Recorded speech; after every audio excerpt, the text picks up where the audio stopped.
I took my son to first-time mom school meet and greet only to see his billionaire father dropping his wife and her new child. The elementary school gymnasium buzzed with cheerful conversation as Anna Mitchell adjusted her son's collar one last time. 7-year-old Ethan squirmed under her attention, rolling his eyes with the exasperation only children can perfect. "Mom, I look fine," he protested, pulling away from her nervous hands. Anna forced a smile, trying to calm the flutter of anxiety in her chest. As a single mother new to Portland, these school events always made her feel like an outsider. She watched other parents greeting each other like old friends while she stood alone, clutching her purse too tightly. "Mrs. Lewis." Ethan spotted his teacher and tugged Anna forward, eager to introduce them. That's when she saw him, standing near the principal's office, looking every inch the success story in his tailored suit. Ryan Taylor. The man she'd once loved. The man she'd never told about their son. But it wasn't Ryan's presence alone that made her blood run cold. It was the pregnant woman beside him, elegant and polished, balancing a toddler with Ryan's unmistakable dark curls on her hip. The room tilted beneath Anna's feet. 8 years of carefully constructed explanations and half-truths threatened to collapse around her. She mumbled an excuse to Ethan's teacher and fled to the hallway, gasping for breath. "Anna? Anna Mitchell?" She turned slowly, facing the voice she'd both longed for and dreaded for 8 years. Ryan. His name felt foreign on her tongue. His eyes crinkled with surprise. "What are you doing in Portland? Last I heard you were in Seattle." "I moved here last year. Partner position at Westridge Designs." Her answers came out clipped, defensive. "That's great. Congratulations." His gaze drifted to the doorway behind her, his expression shifting to polite curiosity as Ethan appeared. "Mom?" Mrs. Lewis said to check if you're okay. Anna watched Ryan's face, saw the momentary confusion, then the careful study of Ethan's features. Something flickered in his eyes, not recognition yet, but interest. "Who's your friend?" Ryan asked, his tone deliberately casual. "This is my son, Ethan." Anna's heart hammered against her ribs. "Ethan, this is Mr. Taylor, an old friend of mine." Ethan extended his hand the way Anna had taught him. "Nice to meet you, sir." Ryan shook it, his gaze lingering on Ethan's face, the shape of his eyes, the set of his jaw, the familiar furrow of concentration between his brows. "How old are you, Ethan?" The question seemed innocent, but Anna heard the calculation beginning. 7. "I'll be 8 in November." Ryan's expression froze, and Anna saw the mental arithmetic happening behind his eyes. November, 8 years ago. The timing of their breakup. The weeks that followed. "November?" Ryan repeated, his voice strangely tight. "What day?" "The 12th, Ethan answered, glancing between the adults with growing confusion. Ryan's eyes met Anna's, shock giving way to dawning realization, then to something harder. "Ethan, would you mind getting me a cup of water from the fountain? I'm feeling a bit thirsty." When Ethan was safely out of earshot, Ryan stepped closer, his voice barely controlled. "November 12th. That's exactly 8 months after we broke up, Anna." She said nothing, couldn't find words through the roaring in her ears. "Is he mine?" The question came out raw, wounded. "Is he my son?" Have you ever watched someone's entire world shift on its axis in a single moment? Have you ever kept a secret so enormous that its revelation could destroy everything you've built? This is what happens when the choices we make out of fear and pride finally catch up to us, and the price we pay might be more than we ever imagined. Anna's throat closed as Ryan's eyes bored into hers, demanding the truth she'd hidden for 7 years. "Yes," she finally whispered, the admission like shards of glass in her mouth. "But it changes nothing. You made your choice clear back then." "My choice?" Ryan's voice rose before he caught himself, glancing down the hallway where Ethan was carefully filling a paper cup with water. "You never gave me a choice, Anna. You disappeared completely. You told me children weren't in your 5-year plan." The old pain laced her words. "That you needed to focus on your company. That you couldn't afford distractions. By keeping my son a secret for almost 8 years?" His eyes flashed with anger. "That wasn't your decision to make. It wasn't about you." Anna straightened, finding strength in the certainty that had guided her through single motherhood. "It was about what was best for my child. I didn't want him to feel like an unwanted obligation." "Unwanted?" Ryan ran a hand through his hair, a gesture so familiar it made Anna's heart ache. "You never even gave me the chance to want him." The gymnasium door swung open, spilling light and noise into the hallway. The pregnant woman appeared, her expression tightening as she took in the scene. "Ryan? The principal wants us for photos." Her eyes flickered between them with thinly veiled suspicion. "Laura, I'll be right there." Ryan's voice sounded strange, strangled, just catching up with an old friend. Laura's gaze settled on Ethan as he approached with the water cup, her eyes narrowing slightly as they moved between the boy and her husband. Anna saw the moment recognition dawned, the same eyes, the same determined set of the jaw. "Don't be long," Laura said coolly. "Jamie's getting cranky, and my back is killing me." After she disappeared into the gymnasium, an awkward silence fell between them. Ethan handed Ryan the water, looking between the adults with the perceptiveness that sometimes startled Anna. "We should go," Anna finally said, taking Ethan's hand. "It was seeing you again." "Don't." Ryan's voice held a sharp edge. "Don't you dare walk away right now. This isn't the time or place." Anna hissed, conscious of her son's confused expression. "Ethan, wait for me by the water fountain, please. I need another minute with Mr. Taylor." Once Ethan was out of earshot, Ryan leaned closer, his voice low and intense. "I want to talk to you properly. About Ethan. About what happens now." "Nothing happens now," Anna replied, keeping her voice steady despite the panic rising in her chest. "You have your life, Ryan. A wife. A child. Another on the way. We've managed fine without you for 7 years. You can't possibly think I'll just walk away now that I know." His eyes, those dark eyes that had once looked at her with such love, now burned with anger and something that looked painfully like grief. "He's my son too." "Ryan, please." Anna's voice softened despite herself. "This is complicated. For everyone." "I'll call you," he said, not a question but a statement. "We need to figure this out." "My number hasn't changed." It was all she could offer. As Ryan walked back into the gymnasium, shoulders rigid with tension, Anna felt the careful walls she'd built around her heart begin to crumble.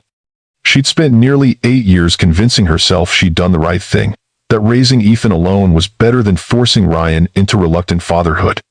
Now, watching him return to his pregnant wife and toddler son, she questioned everything she thought she knew about the man she'd once loved. The drive home from Oak Ridge Elementary passed in silence. Anna's hands gripped the steering wheel so tightly her knuckles turned white, while Ethan stared out the window, clearly processing the strange encounter. "Mom?" he finally asked as they pulled into their apartment complex. "Who was that man really?" Anna killed the engine, turning to face her son with a forced smile. "Like I said, an old friend. You looked scared when you saw him." Of course he'd noticed. Ethan never missed anything. Anna sighed, buying herself time as she gathered her purse and keys. "It was just unexpected. I haven't seen Ryan in a very long time." "Did you have a fight? Is that why you don't talk anymore?" Anna closed her eyes briefly, wondering how much to share. "Not exactly a fight. We just took different paths in life." Ethan seemed to accept this explanation for now, but Anna knew her curious son would have more questions soon. As they walked toward their building, she wrapped an arm around his shoulders, suddenly overwhelmed by how much she loved this thoughtful, perceptive little boy, who was the best of both his parents. Their apartment was modest but comfortable, a 2-bedroom unit in a nice neighborhood with good schools. Anna had worked hard to provide stability for Ethan, sacrificing her own dreams at times to ensure he never felt the absence of material things. Her position at Westridge Designs finally offered the financial security she'd been striving toward for years, allowing them small luxuries like Ethan's baseball equipment and weekend trips to the coast. "Can I have some ice cream?" Ethan asked, dropping his backpack by the door. After dinner, Anna replied automatically. "Go wash up and get started on your homework. I need to make a phone call." Once Ethan was settled at the kitchen table with his math worksheets, Anna retreated to her bedroom, closing the door softly behind her. She sank onto her bed, hands trembling as she pulled out her phone. For a moment, she considered calling her sister Kate in Seattle, the only person who knew the full story about Ryan. Instead, she set the phone aside, needing time to process what had just happened. The bathroom mirror reflected a woman she barely recognized, pale, wide-eyed, her usual composure completely shattered. Anna splashed cold water on her face, trying to steady her breathing. This was exactly the scenario she dreaded since moving to Portland. The city wasn't that large. She'd known there was a risk of running into Ryan. Still, she'd convinced herself the odds were minimal, that even if they did cross paths, he might not make the connection with Ethan. How naive she'd been. One look at their son, and Ryan had immediately suspected the truth. Anna leaned against the sink, memories washing over her like a flood. She remembered the day she discovered she was pregnant, 2 weeks after their breakup. The shock, the fear, the moment of joy quickly tempered by reality. She'd picked up the phone a dozen times to call Ryan, but something always stopped her. Pride, perhaps, or the vivid memory of his words about children being incompatible with his plans. "I can't afford distractions right now, Anna," he'd said during one of their last conversations. "The next 5 years are critical for the company. Kids, family, all that has to wait." She'd taken him at his word, believing she was doing him a favor by not burdening him with an unexpected responsibility. Over the years, as she'd watched Ethan grow, she'd sometimes questioned her decision. But whenever doubt crept in, she reminded herself that Ryan had chosen his path, and she'd chosen hers. Now their paths had collided, and the impact threatened to shatter everything. "Mom?" Ethan's voice called from the kitchen. "I don't understand this problem." Anna took a deep breath, pushing aside her tumultuous emotions. Her son needed her, and no matter what happened next with Ryan, that would always be her priority. "Coming, sweetheart," she called back, straightening her shoulders and walking toward the one certainty in her life. Across town, in a sleek downtown penthouse with floor-to-ceiling windows overlooking the city, Ryan Taylor paced like a caged animal. His mind raced, replaying the encounter with Anna and Ethan over and over, each iteration bringing fresh waves of anger and disbelief. A son. He had a son he'd never known about. 7 years of birthdays, first steps, first words, all lost to him forever. "Ryan, you haven't said a word since we left the school." Laura's voice cut through his thoughts. She sat on their Italian leather sofa, one hand resting on her pregnant belly, the other holding a glass of sparkling water. "Who was that woman?" Ryan stopped pacing, facing his wife with a carefully neutral expression. "Just someone I knew a long time ago. Before I moved to Silicon Valley." "And her son?" Laura's tone was deceptively casual, but her eyes were sharp. He looked familiar. The question hung in the air between them. Ryan considered lying, but the truth would come out eventually. It always did. "He's mine." The words felt strange on his tongue. "I just found out tonight." Laura's face went completely still, her social polish cracking to reveal genuine shock. "Excuse me?" "The boy, Ethan. He's my son." Ryan ran a hand through his hair, struggling to process his own words. "Anna and I were together 8 years ago. She never told me she was pregnant when we broke up. You expect me to believe you didn't know you had another child?" Laura's voice rose slightly before she glanced toward the hallway, where their toddler was sleeping. "That's impossible. She would have demanded child support, recognition, something." "Not Anna," Ryan said quietly. "She's never been interested in money or status." The comment hung awkwardly between them, an unintentional contrast to their own relationship, which had begun at a charity gala where Laura's family connections had proved invaluable to Ryan's growing company. Laura set her glass down with deliberate care. "And what do you intend to do about this? Discovery?" "I don't know yet." It was the truth. Ryan's mind was still reeling, emotions cycling between rage at Anna's deception, grief for the years lost, and a strange, unexpected yearning to know the serious little boy with his eyes. "I need to talk to Anna. Figure out what happens next." "What happens next?" Laura laughed, a brittle sound. "Ryan, I'm 7 months pregnant. We have Jamie. Your company is in the middle of the biggest acquisition in its history. Now is not the time for disruption." Ryan's jaw tightened at her choice of words, so similar to what he himself had said to Anna all those years ago. The irony wasn't lost on him. "He's my son, Laura. A son you didn't know existed until an hour ago. A son who's been perfectly fine without you for 7 years. Laura stood, smoothing her designer dress over her belly with practiced grace. "Think carefully before you upend everyone's lives, Ryan, including your own." She left him standing alone in their immaculate living room, surrounded by the trappings of the success he'd worked so relentlessly to achieve. Ryan moved to the window, staring out at the city lights without really seeing them. Everything he'd built, his company, his reputation, his carefully constructed life, suddenly felt hollow in the face of what he'd just discovered. He pulled out his phone, searching through his contacts until he found a number he hadn't called in years. He'd kept it, telling himself it was just in case business ever took him back to Seattle. The truth was more complicated, as truths usually are. His thumb hovered over Anna's name. What would he even say? How do you start a conversation about a child kept secret for nearly 8 years? He set the phone down, knowing he needed time to think, to plan his approach carefully. This wasn't a business negotiation, though his instincts kept trying to treat it that way. A small sound from the hallway drew his attention. Jamie stood there in dinosaur pajamas, clutching his favorite stuffed animal. "Daddy? I had a bad dream." Ryan crossed the room and lifted his son, breathing in the familiar scent of baby shampoo and sleep-warm skin. "It's okay, buddy. Daddy's here." As he carried Jamie back to bed, Ryan was struck by the weight of what Anna had denied him with Ethan, these small, precious moments that could never be recaptured. The thought kindled his anger anew, but something else too, a fierce determination to know his firstborn son, no matter what obstacles lay ahead. The next morning brought no clarity for Anna. She'd barely slept, her mind churning with memories and fears, rehearsing what she would say when Ryan inevitably called.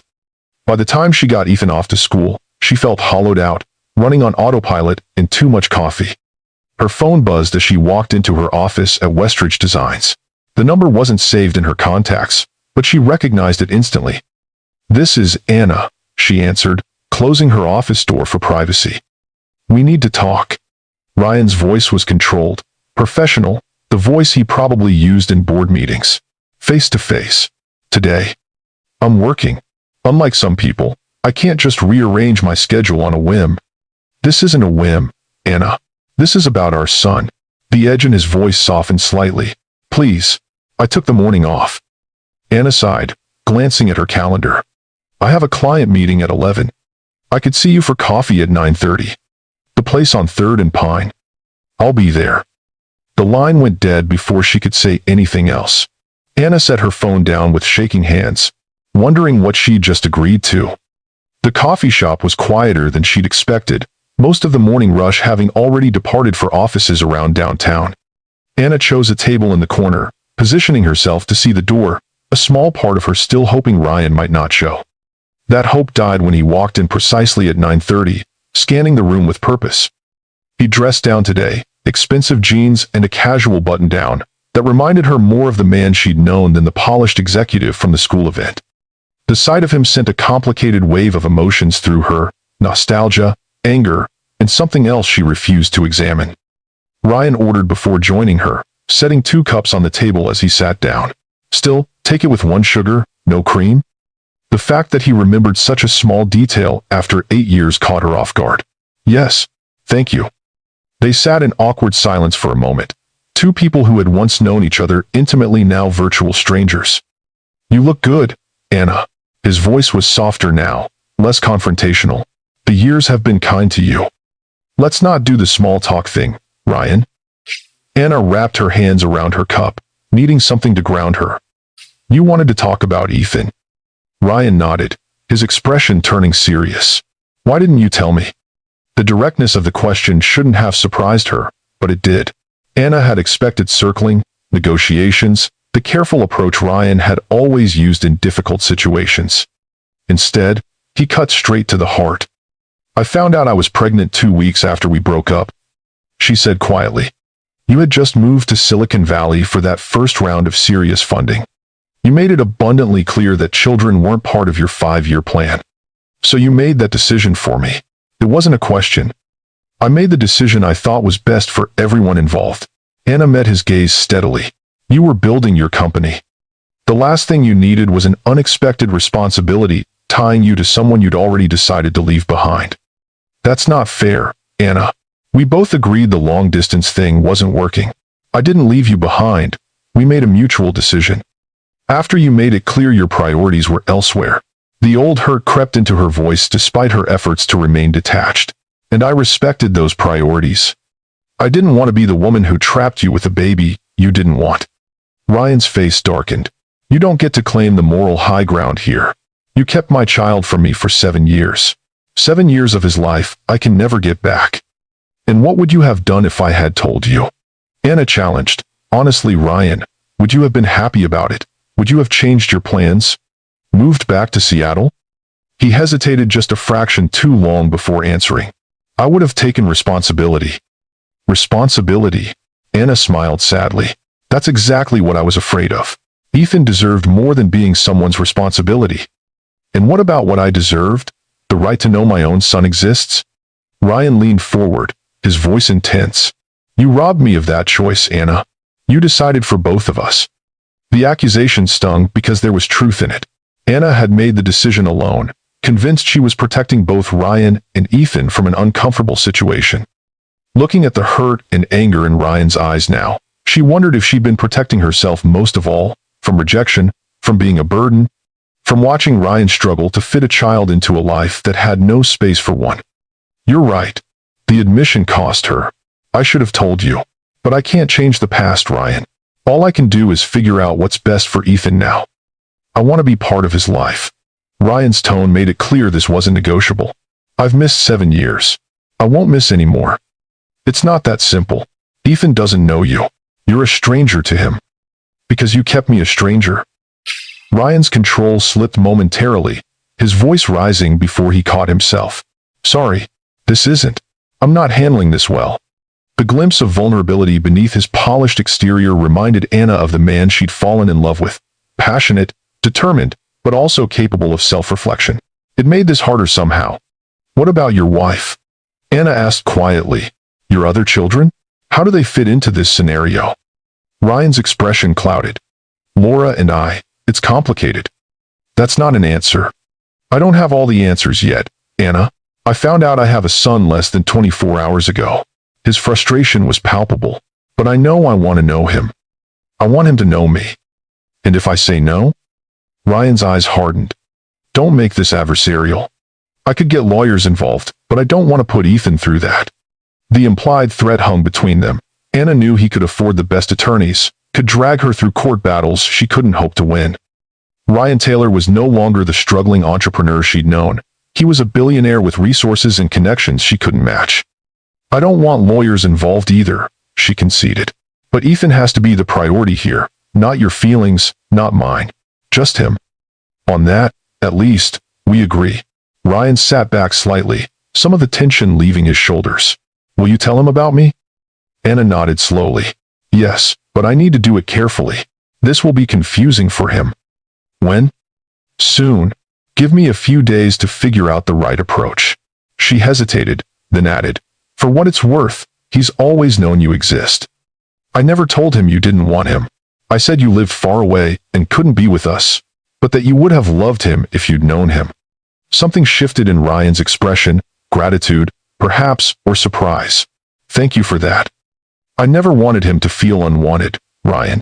That's been my priority from the beginning. They lapsed into silence again, each lost in their own thoughts. Anna studied Ryan's face, noting the changes 8 years had brought. Fine lines around his eyes, a certain hardness around his mouth that hadn't been there before. Success had changed him, but she could still see traces of the passionate, driven man she'd fallen for.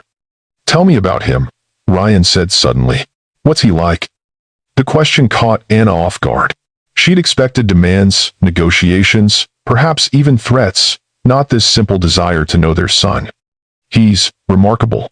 A smile touched her lips despite everything. Brilliant, curious, stubborn as hell. He never stops asking questions, wants to understand how everything works. Like his dad, Ryan said softly. In some ways. But he's got patience I never saw in you. Anna replied with surprising honesty. He'll spend hours figuring out a problem, never gets frustrated. And he's kind, Ryan. So inherently kind. He saved his allowance for 3 months to buy his friend Mark a new baseball glove when Mark's was stolen. Ryan listened with undisguised hunger, absorbing every detail like a man starved. What does he like to do? Sports? Games? Reading? All of the above. He plays baseball. He's got a great arm, reads constantly, well above his grade level. Loves those building block sets, can follow the instructions for sets meant for teenagers. Anna found herself warming to the subject, her usual caution around Ryan temporarily forgotten. He's learning chess from his teacher. And he's obsessed with space, knows all the planets, the major stars. Says he wants to be an astronaut or an engineer when he grows up. Sounds like he got the best of both of us, Ryan observed, a note of wistful pride in his voice. Yes. Anna couldn't deny it. He did. Ryan checked his watch reluctantly. I have a meeting I can't miss at 11, but I want to continue this conversation, and I want to meet him properly when you've told him who I am. Anna nodded, the reality of what lay ahead settling over her like a weight. I'll tell him this weekend, and then we'll see what he wants. What he wants? Ryan looked confused. Yes, Ryan, Ethan gets a say in this too. He's 7, not 2. If he's not ready to meet you, I won't force it. Ryan looked like he wanted to argue but thought better of it. Fair enough. But Anna? Don't try to influence his decision. Don't paint me as the villain. I would never do that. The accusation stung. Whatever happened between us, I've always spoken well of you to Ethan. They parted awkwardly, neither quite knowing how to end such a loaded conversation. As Anna watched Ryan walk away, his phone already at his ear as he slipped back into his CEO role, she wondered if she'd made a terrible mistake in agreeing to this meeting. The Ryan she'd known 8 years ago had been ambitious and driven, but there had been warmth too, passion, a certain playfulness that had balanced his intensity. The man who just left seemed harder, more controlled, his emotions kept rigidly in check, except for those few moments when the facade had slipped to reveal the hurt beneath. She wasn't sure this Ryan, this stranger who happened to be her son's father, was someone she wanted in Ethan's life. But the choice was no longer entirely hers to make. It hadn't been since the moment Ryan recognized Ethan in that school hallway. The rest of Anna's day passed in a blur of meetings and design reviews, her mind never fully present as she went through the motions of her job. By the time she picked Ethan up from his after-school program, she felt drained, uncertain how to face the coming conversation. Mom, can we get pizza for dinner? Ethan asked as they drove home, his backpack and baseball gear piled on the seat beside him. Coach Dan worked us really hard at practice today. Sure, honey. Anna smiled at him in the rearview mirror, her heart clenching at how unaware he was of the revelation coming his way. You pick the toppings. Later, after pizza and homework, they sat on the balcony of their apartment, watching the sunset. Anna had always loved these quiet moments with her son, the small rituals that formed the backbone of their life together. Now she wondered how those rituals might change with Ryan's reappearance. Ethan, she began carefully, do you remember asking me about your dad sometimes? He nodded, instantly alert. Anna had always answered his questions honestly but briefly, never volunteering information beyond what he asked. What if I told you he doesn't live far away anymore? That he's here, in Portland? Ethan went very still, his expression serious beyond his years. Is that why you got weird at school? Because you saw him? Anna nodded, unsurprised by his perception. Yes, that man we met, Mr. Taylor, he's your father. Ethan processed this, his face scrunched in concentration. But he didn't know me. Why didn't he know me if he's my dad? That's complicated, honey. Anna chose her words with excruciating care. When you were born, your father and I weren't together anymore. And I didn't tell him about you. Why not? The direct question held no judgment, just genuine curiosity. Because I thought that was best for everyone at the time. Anna reached for his hand, needing the connection. Your father was building his company, working very hard to make it successful. He had moved away, and we had decided not to be together anymore. But now he knows about me? Yes, he saw you at school and realized who you must be. Is he mad that you didn't tell him? Ethan's perception sometimes took Anna's breath away. He's disappointed that he missed knowing you all these years, she answered truthfully. But most of all, he wants to meet you properly now, to get to know you. Do I have to? Uncertainty crept into Ethan's voice. No, honey. You don't have to do anything you're not comfortable with. Anna squeezed his hand gently. This is your choice too. Ethan considered this, his expression thoughtful. That little boy at the school, is he my brother? Half-brother, yes. His name is Jamie, and the baby your father's wife is having will be your half-sibling too. Wow. Ethan seemed to be trying to process all the new connections suddenly appearing in his life. What's he like? My dad? Anna hesitated, not wanting her complicated feelings about Ryan to color Ethan's perception. He's very smart, determined. When he decides to do something, he makes it happen. You got your curiosity from him. He always wanted to understand how things worked. Is he nice? The simple question cut to the heart of what really mattered to a 7-year-old. Yes, Anna answered after a moment's thought. He can be very kind. It was true, despite everything. Ryan had never been cruel or malicious, even during their breakup. Focused on his goals to the exclusion of all else, perhaps, but not unkind. Can I think about it? About meeting him? Of course, sweetheart. Take all the time you need. Ethan nodded, seemingly satisfied with this answer. But as they got ready for bed, he asked one more question, his voice small in the darkness of his room. Mom? If my dad is in Portland now, does that mean I'll have to live with him sometimes, like Mark does with his parents? The question hit Anna like a physical blow. She hadn't even considered the possibility of custody arrangements, of sharing Ethan with Ryan in any formal way. The thought of her son spending weekends, holidays, perhaps even whole weeks away from her, made her stomach clench with anxiety. I don't know yet, honey.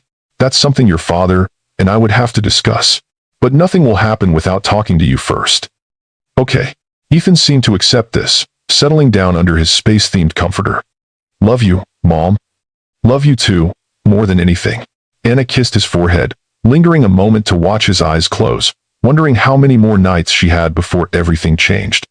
In his downtown penthouse, Ryan sat in his home office, surrounded by the trappings of success, but feeling more adrift than he had in years. The day's meetings had passed in a fog, his mind constantly returning to Anna's revelations about their son. Ethan played baseball. Ethan loved space. Ethan had saved for months to buy a friend a new baseball glove. Each detail was a precious gift and a painful reminder of all he'd missed. His laptop screen displayed a legal document, preliminary notes from the family law attorney he'd consulted that afternoon. The lawyer had been confident about Ryan's position, assuring him that as Ethan's biological father, he had rights that could be enforced through the courts if necessary. The document outlined potential custody arrangements, financial considerations, legal strategies for establishing paternity, and parental rights. Ryan stared at it, feeling strangely hollow. Was this really how he wanted to begin his relationship with his son? With legal maneuvers and custody battles? A soft knock interrupted his thoughts. Laura stood in the doorway, looking tired and uncomfortable in the late stages of her pregnancy. Jamie's asking for you to read his bedtime story, she said, her tone carefully neutral. They'd barely spoken since his revelation about Ethan, the tension between them thick and unresolved. I'll be right there. Ryan closed the laptop, pushing the legal questions aside for now. Have you seen him again? Your other son? The question sounded forced, as if Laura was trying to be mature about a situation she found deeply threatening. No, not yet. Anna's going to tell him about me this weekend. Ryan stood, facing his wife with a directness they'd somehow lost over the years of their marriage. This isn't going away, Laura. I want to be part of Ethan's life. And how exactly do you see that working? A hint of the socialite's steel entered her voice. Will you be shuttling between two families? Playing daddy on alternate weekends? Taking him on family vacations with us? I don't know yet. Ryan kept his voice even, refusing to be drawn into an argument. But I know I want to know my son. And what about our son? What about Jamie? And this baby? Laura's hand went protectively to her belly. Do they matter less now that you've discovered this? His name is Ethan, Ryan said quietly, and of course Jamie matters. This baby matters. But Ethan matters too. He's my firstborn child, Laura. A child I didn't even know existed until yesterday. Laura's expression hardened. My father warned me about you. He said you were too focused, too driven. That you'd pursue whatever caught your attention with single-minded determination and forget everything else. The observation struck uncomfortably close to home. Wasn't that exactly what Anna had feared 8 years ago? That he'd resent any distraction from his goals? That's not fair, Ryan protested, but his words lacked conviction. Isn't it? You've barely been present in this marriage for years, Ryan. You're physically here, but your mind is always on the company, the next acquisition, the next product launch. Laura's voice cracked slightly, revealing the hurt beneath her polished exterior. And now there's this other child, and suddenly you're all about fatherhood and rights and involvement. That's not. Daddy, Jamie's voice called from down the hall, interrupting what was rapidly becoming their first honest conversation in years. "My story." "Coming, buddy," Ryan called back, grateful for the reprieve. To Laura, he added softly, "We should talk about this more. Really talk, but not now." She nodded stiffly, turning away without another word. Ryan watched her go, the growing distance between them suddenly thrown into sharp relief by this new complication in their lives. Their marriage had been built on mutual ambition more than love. Laura's family connections had been invaluable to Ryan's growing company, and his success had given her the social standing she craved. It had seemed like a reasonable foundation at the time. Now, with the discovery of Ethan and the emotions that revelation had unleashed, Ryan was forced to confront an uncomfortable truth. He couldn't remember the last time he'd felt genuinely connected to Laura. Or to anyone, really, since Anna. The thought followed him as he read Jamie's bedtime story, as he answered emails late into the night, as he lay awake beside his sleeping wife. Had he built his empire at the cost of real human connection? And if so, could he find his way back, not just to Ethan, but to the man he'd been before ambition consumed everything else? The weekend arrived too quickly for Anna's comfort. She'd hoped for more time to prepare Ethan for the idea of meeting Ryan, but on Saturday morning, her son surprised her over breakfast. "I want to meet him," he announced, looking up from his cereal with determined eyes that reminded her so much of Ryan it made her heart ache. "My dad. I want to see what he's like." Anna set down her coffee cup carefully. "Are you sure, honey? There's no rush." Ethan nodded with the seriousness he brought to all important decisions. "I'm sure, but can it be somewhere fun? Not like sitting in a restaurant being all weird and formal?" Despite her anxiety, Anna smiled at his phrasing. "What did you have in mind? The park maybe? The one with the big playground and the field where we fly kites sometimes." The suggestion was perfect, neutral territory where Ethan could feel comfortable and unrestricted. "I think that's a great idea. I'll call your father and see if he's free tomorrow." The phrase, "your father," felt strange on her tongue, foreign yet undeniably true. For so long, Ryan had existed in their lives as an abstract concept, a story Anna told when Ethan asked about his origins. Now he was a flesh and blood reality they both had to navigate. Ryan answered on the second ring, his voice cautiously hopeful when she explained Ethan's decision. "Tomorrow at 10 works for me," he said, and Anna could hear the effort he was making to contain his excitement. "The park off Riverside Drive? With the red playground equipment?" "That's the one. Ethan will be expecting you." Anna hesitated, then added, "Just you, Ryan, not your wife or anyone else? Not for this first meeting?" "Of course." He sounded almost offended that she'd felt the need to specify. "This is about Ethan and me."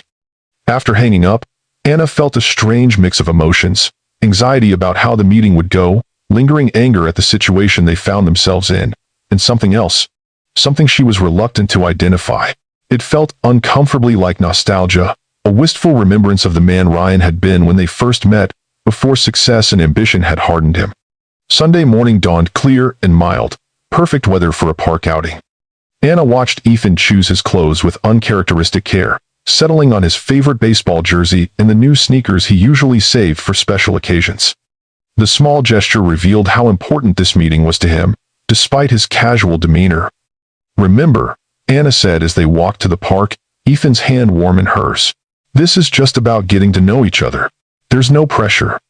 If you feel uncomfortable at any time, just let me know and we can leave." "I know, Mom." Ethan rolled his eyes with the exasperation only children can perfect. "You've said that like 5 times already." They arrived early, securing a bench with a good view of both the playground and the open field. Anna's stomach tightened with nerves as she spotted Ryan walking toward them, carrying what looked suspiciously like a kite. "There he is," she said softly, and felt Ethan's hand tighten around hers. Ryan approached slowly, his usual confidence muted by obvious nervousness. He dressed casually in jeans and a simple button-down, looking more like the man Anna had known years ago than the polished executive she'd encountered at the school. "Hi," he said, his eyes moving between them, lingering on Ethan with barely contained emotion. "Thanks for setting this up." "It's what Ethan wanted," Anna replied, keeping her voice neutral. "Ethan, you remember Mr. Taylor?" "Ryan," he corrected gently. "Please, call me Ryan." Ethan studied him with undisguised curiosity. "Mom says you're my dad." The directness of the statement seemed to catch Ryan off guard. He recovered quickly, kneeling to meet Ethan at eye level. Yes, I am. And I'm really happy to meet you properly, Ethan. Where have you been all this time? The question held no accusation, just genuine curiosity. Ryan glanced at Anna, clearly uncertain how to answer without assigning blame. I've been building my company. It started in California, but we moved the headquarters here to Portland last year. Mom says you didn't know about me before. That's right. If I had known, I would have been here sooner. Ethan seemed to accept this, his gaze dropping to the package in Ryan's hands. What's that? Ryan smiled, some of his tension easing. It's a kite. My dad used to take me kite flying when I was about your age, and I thought maybe, if you'd like to try it. Cool. Ethan's reserve melted instantly. I've only flown the cheap one from the drugstore. Is this one of those fancy ones that can do tricks? Not too fancy for a first try, Ryan laughed. But better than a drugstore one.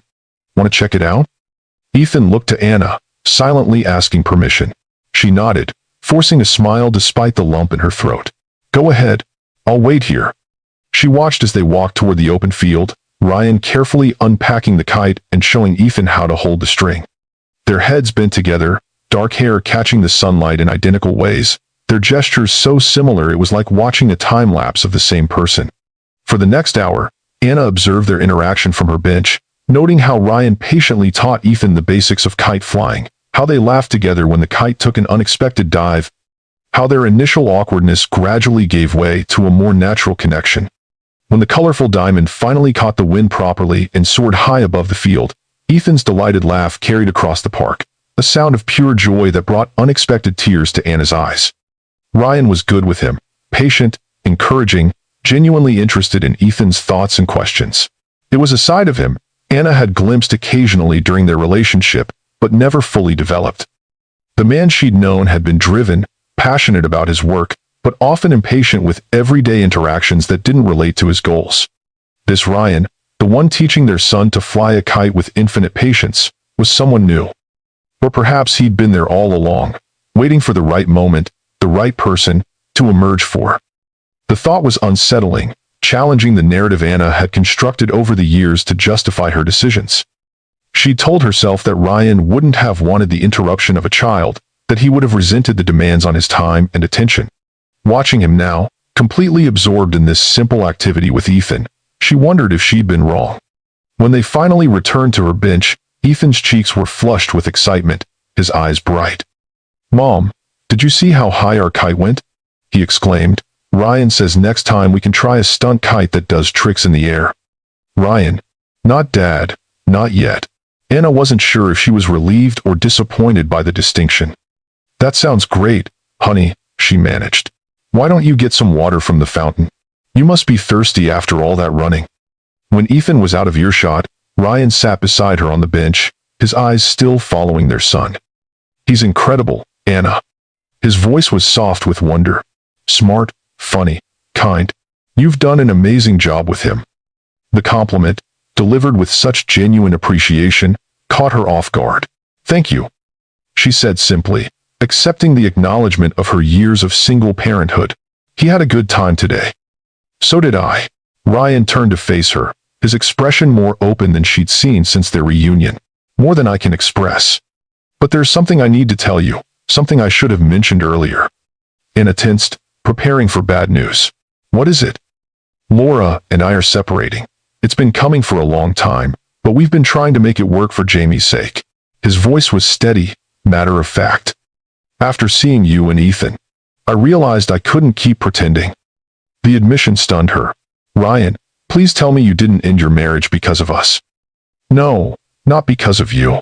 Because of me, he sighed, running a hand through his hair in a gesture so familiar it made Anna's chest ache. Our marriage has been failing for years. We got together for all the wrong reasons. She was from the right family, had the right connections for my business. It looked good on paper. Like having children looked bad on paper 8 years ago? Anna couldn't help the bitter comment. I deserve that, Ryan acknowledged with surprising humility. But yes, exactly like that. I've been making decisions based on some artificial timeline of success, some external definition of what my life should look like. And I've been miserable doing it. The honesty in his voice was startling. This wasn't the calculated businessman she'd encountered in the school hallway, or even the polished professional from their coffee shop meeting. This was closer to the Ryan she'd known before ambition had consumed him, capable of self-reflection, of admitting mistakes. "I'm sorry about your marriage," Anna said, meaning it despite everything. "But that doesn't automatically change things between us." "I know that. I'm not expecting anything from you, Anna. I just want a chance to be Ethan's father, whatever that looks like." He paused, gathering courage. "And maybe, eventually, a chance to show you that I'm not the same person who let you walk away 8 years ago." Before she could respond, Ethan returned, dropping onto the bench between them with the easy confidence of a child who felt secure in his world. "Can we get ice cream?" he asked, looking between them. "Ryan says there's a good place near here." Anna met Ryan's gaze over their son's head, seeing in his eyes the same cautious hope she felt stirring in her own heart. Not forgiveness, not yet. Not reconciliation, not immediately. But possibility, the possibility of a future where the three of them might find their way towards something new, something different, something that honored the past without being limited by it. "Ice cream sounds perfect," she said, standing up and offering her hand to Ethan. After a moment's hesitation, she extended her other hand to Ryan. He took it, his touch familiar and foreign all at once, and they walked together toward whatever came next, a family unfinished, untraditional, but no longer unknown to each other. Have you ever kept a secret you thought was protecting someone, only to discover it might have been a mistake? Would you forgive someone who kept your child from you for years, or would you understand their reasons? Let me know in the comments below, and if this story touched your heart, please like and subscribe for more complex, emotional journeys of love, forgiveness, and second chances. In the days following their ice cream outing, a cautious new routine began to take shape. Ryan would call or text, asking permission to spend time with Ethan, and Anna would coordinate these visits around their son's school and activities. At first, she insisted on being present, watching from a distance as they played catch in the park or built elaborate structures with Ethan's building blocks. By the third week, Ethan asked if Ryan could take him to his baseball game alone. "You always have to work on your tablet during my games anyway," he pointed out with a child's ruthless logic. And Ryan said he used to play baseball too. He could give me tips. Anna hesitated, torn between protecting the exclusive parental bond she'd maintained for 7 years and acknowledging Ethan's growing comfort with his father. "Are you sure that's what you want?" "Yeah." Ethan nodded, his expression earnest. "He's really nice, Mom. And he listens to me like, really listens, not just pretending while thinking about other stuff." The observation hit uncomfortably close to home. Had she been guilty of divided attention more often than she realized? Between her demanding job and the constant juggling act of single parenthood, perhaps she hadn't been as fully present as she thought. "Okay," she agreed, sending Ryan a text with the details. "But I'll come for the second half of the game." Ryan's response came immediately. "Thank you for trusting me with this. It means more than you know." The words lingered in Anna's mind as she threw herself into work that Saturday morning, trying to focus on design specifications rather than imagining what was happening at the baseball field across town. By the time she arrived for the last 2 innings, she found herself scanning the bleachers anxiously for Ryan and Ethan. She spotted them easily. Ryan standing near the dugout, cheering enthusiastically as Ethan stepped up to bat. When Ethan hit a solid double, driving in a run for his team, Ryan's face lit up with such genuine pride that Anna felt an unexpected tightness in her chest. This was what she denied both of them for 7 years. These simple moments of connection, of shared joy in Ethan's accomplishments. The realization was uncomfortable, challenging the narrative she'd constructed to justify her choices. After the game, Ethan ran to her, face flushed with excitement. "Mom, did you see my hit? Ryan showed me how to adjust my stance, and it totally worked." "I saw, honey. That was amazing." Anna hugged him, glancing over his head at Ryan, who approached more slowly, giving them space. "We won," Ethan continued. "And Coach Dan said I might get to pitch next game. Ryan's going to help me practice." "Is he?" Anna raised an eyebrow at Ryan, who had the grace to look slightly abashed. "If that's okay with you," he clarified. "I played pitcher in high school. Thought I could show him some basics." The request was reasonable, the kind any father might make. And that was the crux of it. Ryan was Ethan's father, not just a visitor in their lives. The reality of that was finally sinking in, bringing with it complications Anna hadn't fully prepared for. Sure, she agreed, noting Ethan's pleased smile. Maybe next weekend? As they walked to the parking lot, Ethan chattering about the game, Ryan fell into step beside Anna. "Thank you," he said quietly, "for letting me have this time with him." "He's happy," Anna replied simply. "That's what matters." Ryan nodded, then hesitated before asking, "Would you consider joining us for dinner tonight?" "Nothing fancy, just the burger place Ethan mentioned he likes." "I'd like a chance to talk about arrangements going forward." The invitation caught Anna off guard. They'd been careful to keep their interactions focused solely on Ethan, avoiding any conversation about their own complicated past or future. "I don't know if that's a good idea. It's just dinner, Anna, and we do need to discuss some practical matters." His tone was reasonable, without pressure. "Ethan would like it too, I think." She glanced at their son, now comparing baseball cards with a teammate a few feet away. "All right, but just dinner and practical discussion." Ryan's smile was warm, genuine in a way that reminded her painfully of their early days together. "Absolutely, just practical matters." The burger restaurant was casual and family-friendly, buzzing with the cheerful chaos of a Saturday evening. Ethan, energized by his team's victory and the novelty of having both parents together, dominated the conversation with a detailed play-by-play of the game, interspersed with questions about Ryan's own baseball experiences.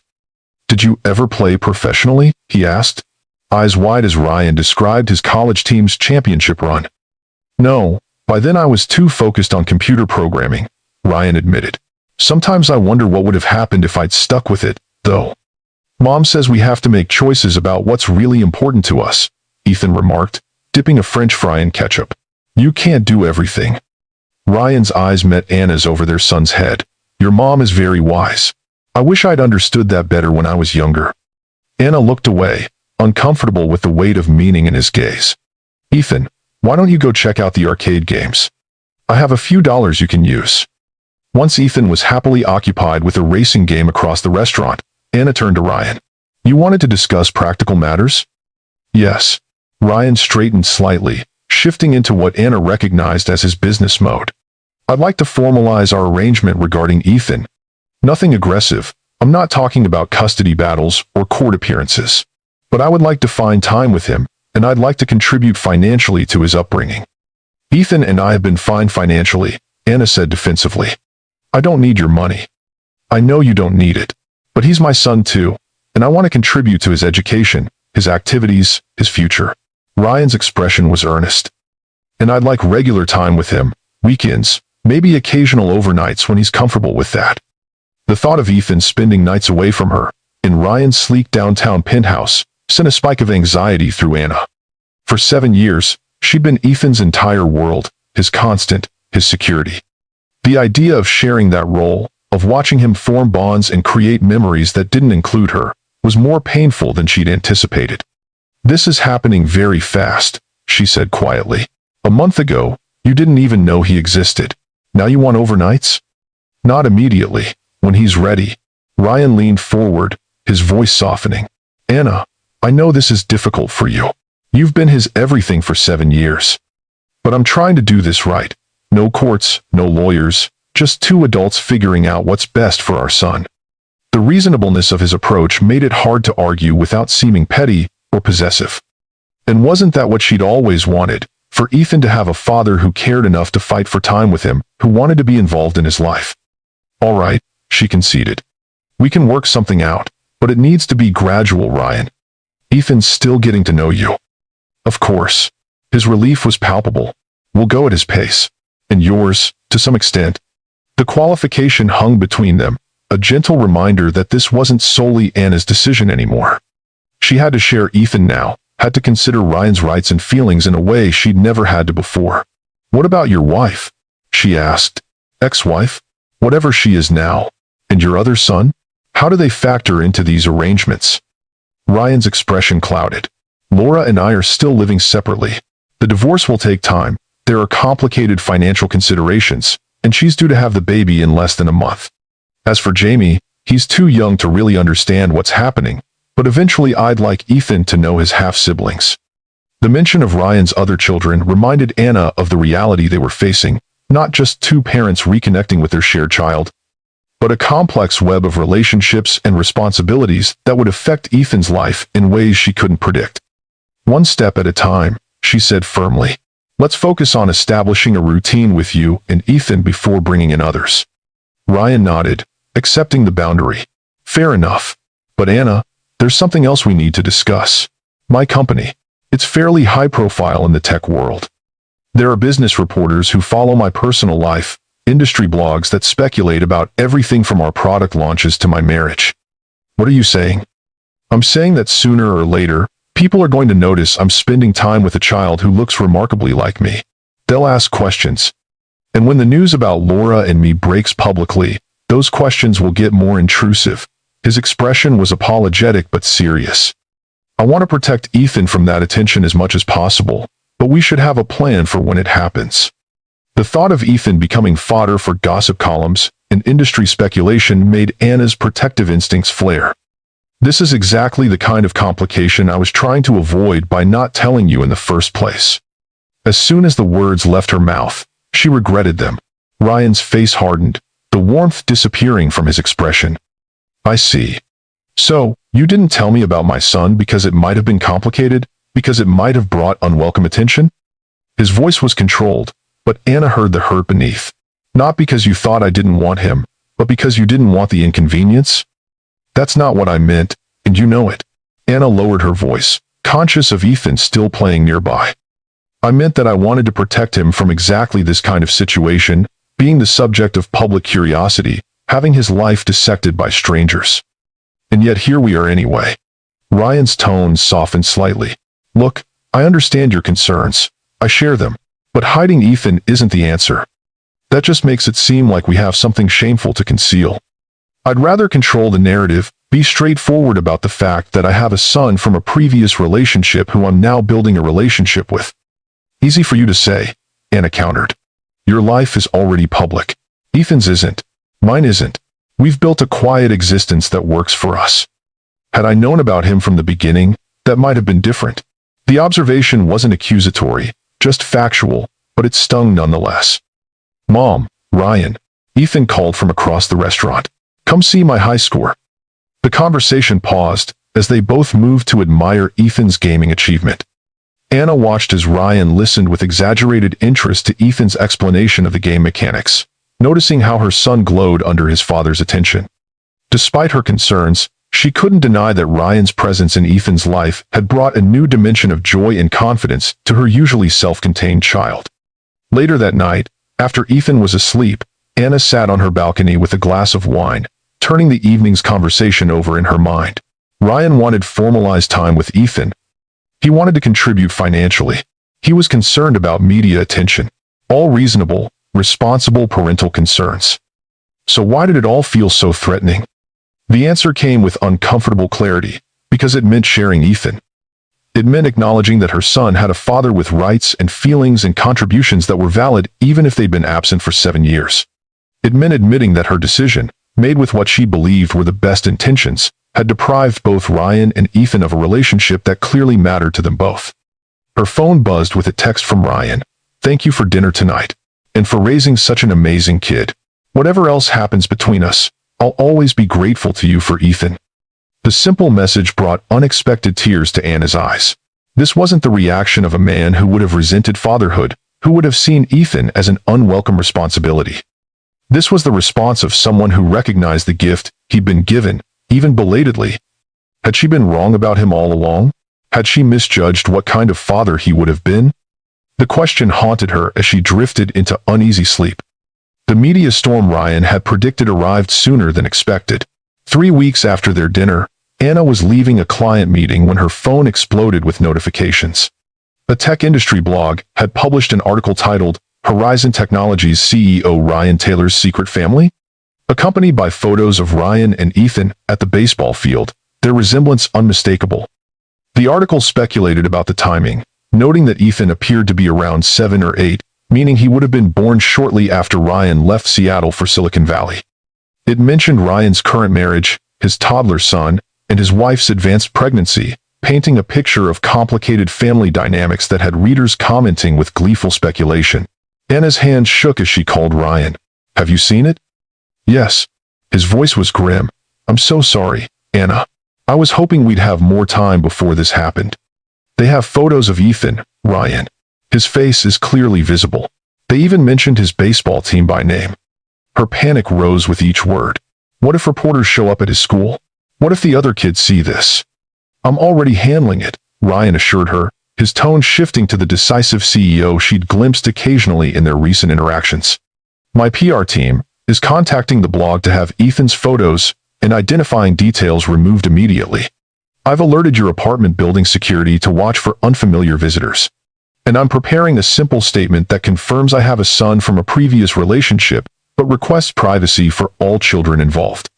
The efficiency of his response should have been comforting, but it only highlighted how unprepared Anna was for this level of intrusion. "This is a nightmare." "I know, but we'll get through it." Ryan paused, then added, "It might be best if you and Ethan stay at my place for a few days. The security is better, and it's harder for photographers to get access." "Your place? Where your wife, estranged wife, could show up at any moment?" "I don't think so. Laura's staying with her parents until the baby comes," Ryan explained. "The apartment is empty except when I'm there. It would just be until this initial wave of interest passes." "No." Anna's response was instinctive, protective. "Ethan needs normalcy right now, not disruption. We'll stay at home, but I'll keep him inside for a few days, maybe have him skip baseball practice this weekend." She could hear Ryan's frustration in his silence, but he didn't push. "All right, but please call me if anything happens, if anyone approaches you, if Ethan hears anything at school. And Anna? I am sorry about this. It's the last thing I wanted." After hanging up, Anna drove to Ethan's school, arriving early for pickup to avoid any potential confrontation with curious parents or worse, opportunistic photographers. She found the principal first, explaining the situation and requesting the school's help in protecting Ethan's privacy. "Of course, Miss Mitchell," Principal Downey assured her. "We take our students' privacy very seriously. I'll alert Ethan's teachers and our security staff to be on the lookout for unauthorized visitors." By the time she collected Ethan, her nerves were frayed, but she maintained a calm facade as they drove home. "How was your day, honey?" "Good," Ethan replied, absorbed in a book from the school library. "We learned about volcanoes in science. Is Ryan coming over tonight? He said he'd help me with my building project." The casual way he integrated Ryan into conversation now, the easy acceptance of his father's place in their routine, both warmed and worried Anna. What would happen to that budding relationship in the face of this public scrutiny? "Not tonight, sweetheart. He's busy with work." The half-truth came easily. "Maybe this weekend." That evening, after Ethan was asleep, Anna's sister Kate called from Seattle. "Please tell me the article I just read about Ryan Taylor's secret son isn't about Ethan." Kate began without preamble. Anna sank onto her sofa, exhausted. "It's about Ethan." "Oh, Anna, are you okay? Is Ethan?" "He doesn't know yet. The article just came out today." Anna rubbed her temples, feeling the beginnings of a stress headache. "Ryan's trying to get the photos taken down, but you know how the internet works. Once it's out there." "It's out there," Kate finished grimly. "What are you going to do?" "I don't know." The admission cost her. Anna had always been the one with a plan, the sister who knew exactly what step to take next. Now she felt adrift, unprepared for this very public complication. "Ryan suggested we stay at his place temporarily, where security is better. And you said no, I assume?" Kate knew her too well. "Of course I said no. That would only confuse Ethan more, and honestly, I'm not ready to be that integrated with Ryan's life." Kate was quiet for a moment. "Have you considered bringing Ethan up here for a while? You could work remotely, and he could stay with me until things die down." The suggestion was tempting. Seattle was familiar territory, and Kate's home had always been a refuge during difficult times. But running away felt like admitting defeat, like proving Ryan right about her desire to hide Ethan away. "I can't just uproot him, because things got complicated," Anna said finally. "This is his home now. His school, his friends, his baseball team. And Ryan." "And Ryan," Kate repeated softly. "You're not still in love with him, are you, Anna?" "What? No." The denial came too quickly, too forcefully. This isn't about my feelings for Ryan. It's about what's best for Ethan. Kate's skepticism was clear even through the phone. Just be careful, okay? Ryan Taylor broke your heart once. Don't give him the chance to do it again, especially now that Ethan would be hurt too. The warning stayed with Anna long after they hung up. Was she letting old feelings cloud her judgment? Was the complicated tangle of emotions she felt around Ryan, resentment, nostalgia, reluctant attraction, affecting her ability to make clear-headed decisions about Ethan? The next morning brought fresh complications. Anna's phone rang before dawn. Ryan, his voice tense. Turn on Channel 7 News. Heart racing, Anna fumbled for the remote, turning on the television to find a polished news anchor speaking over photos of Ryan, Laura, and now Ethan. Sources close to the family confirm that tech billionaire Ryan Taylor's marriage to socialite Laura Melbourne is ending amid revelations of a secret son from a previous relationship.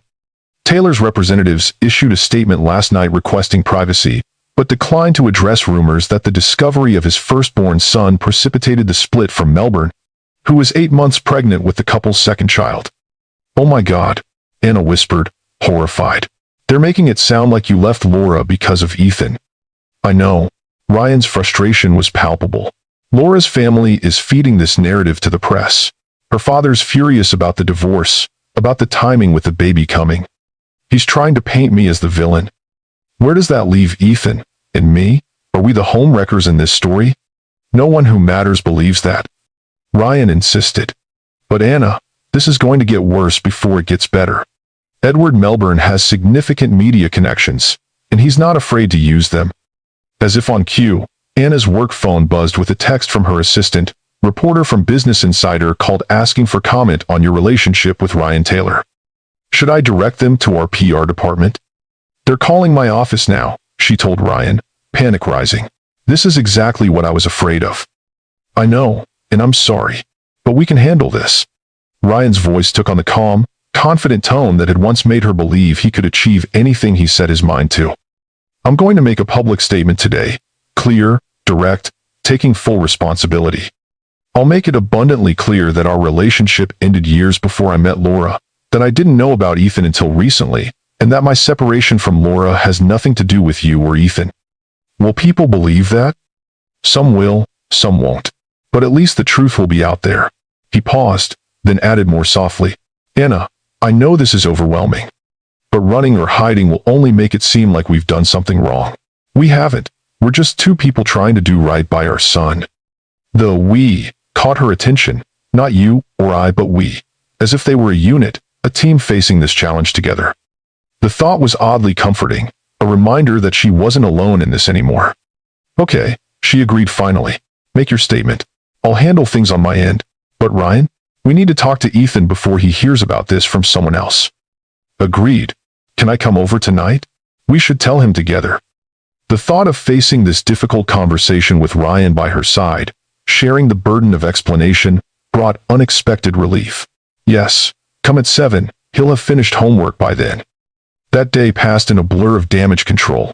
Anna spoke with her firm's PR department, crafting a simple statement, declining interview requests, and asking for privacy. She alerted Ethan's school again, grateful when the principal assured her that any media attempting to access school grounds would be removed immediately. By evening, Ryan's public statement had hit the news cycle, exactly as he'd promised, clear, direct, and taking full responsibility while firmly establishing the timeline of events. It wouldn't silence all the gossip, but it established a factual foundation that would be harder to distort. At 7 sharp, Ryan arrived at their apartment, looking tired but determined. He'd come directly from his office, still wearing a suit that probably cost more than Anna's monthly rent, but he'd loosened his tie and rolled up his sleeves in a way that made him look more like the man she'd once known. How was school? He asked Ethan, who was completing a complex building project on the living room floor. Good, Ethan replied absently, focused on attaching a particularly tricky piece. We're learning about simple machines and science. I told everyone that my dad could probably explain it better because he builds computers and stuff. The casual reference to my dad caught them both by surprise. It was the first time Ethan had referred to Ryan that way to his face. Ryan's expression softened, a look of such naked emotion crossing his features that Anna had to look away. I'd be happy to explain simple machines, Ryan said, his voice slightly rough. Maybe this weekend? Cool. Ethan finally looked up, sensing the tension in the adults. Are you guys okay? You both look weird. Anna exchanged a glance with Ryan, drawing strength from his steady presence. Actually, honey, we need to talk to you about something. Can you take a break from your project? They settled on the sofa, Ethan between them, suddenly serious as he picked up on their mood. Anna started, explaining in simple terms that sometimes when adults are well known, like Ryan was for his company, people became very interested in their personal lives. Some people have found out that Ryan is your dad, she continued carefully, and they're writing stories about it online and in newspapers. Ethan's brow furrowed. Why? That's not very interesting. Ryan smiled despite the situation. I agree, but unfortunately, some people think it is. They might say things that aren't true, or they might try to take pictures of you, or ask you questions. Like paparazzi? Ethan asked, surprising them both. Like with movie stars? Something like that, Anna nodded. And we wanted you to know, so you wouldn't be confused or scared if someone you don't know tries to talk to you or take your picture. Ethan considered this seriously. Will I still be able to go to school? And baseball practice? Yes, Ryan assured him quickly. But there might be some extra adults watching out for you for a while, making sure no one bothers you. And if anyone does try to talk to you about this, you can just say no comment and find a teacher or another trusted grown-up right away. No comment, Ethan repeated, trying out the phrase with a small smile. That's what people on TV say. Exactly. Anna squeezed his shoulder gently. The most important thing to remember is that none of this is your fault. The grown-ups will handle it, and your job is just to keep being a regular kid. Ethan nodded, then asked the question Anna had been dreading. Are people saying bad things about us? About you and Mom? Ryan's expression darkened, but he kept his voice calm. Some people might. But that's because they don't know the real story, and they don't know what wonderful people you and your mom are. What is the real story? Ethan asked, his perceptiveness catching them off guard again. About why you weren't around before? The direct question hung in the air between them. Anna looked at Ryan, unsure how to navigate this delicate territory without assigning blame or burden. Ryan took a deep breath. The real story is that I made a mistake, Ethan. A big one. When your mom and I broke up years ago, I was so focused on my company, on building something successful, that I lost sight of what really matters in life. He glanced at Anna, a silent request for permission to continue.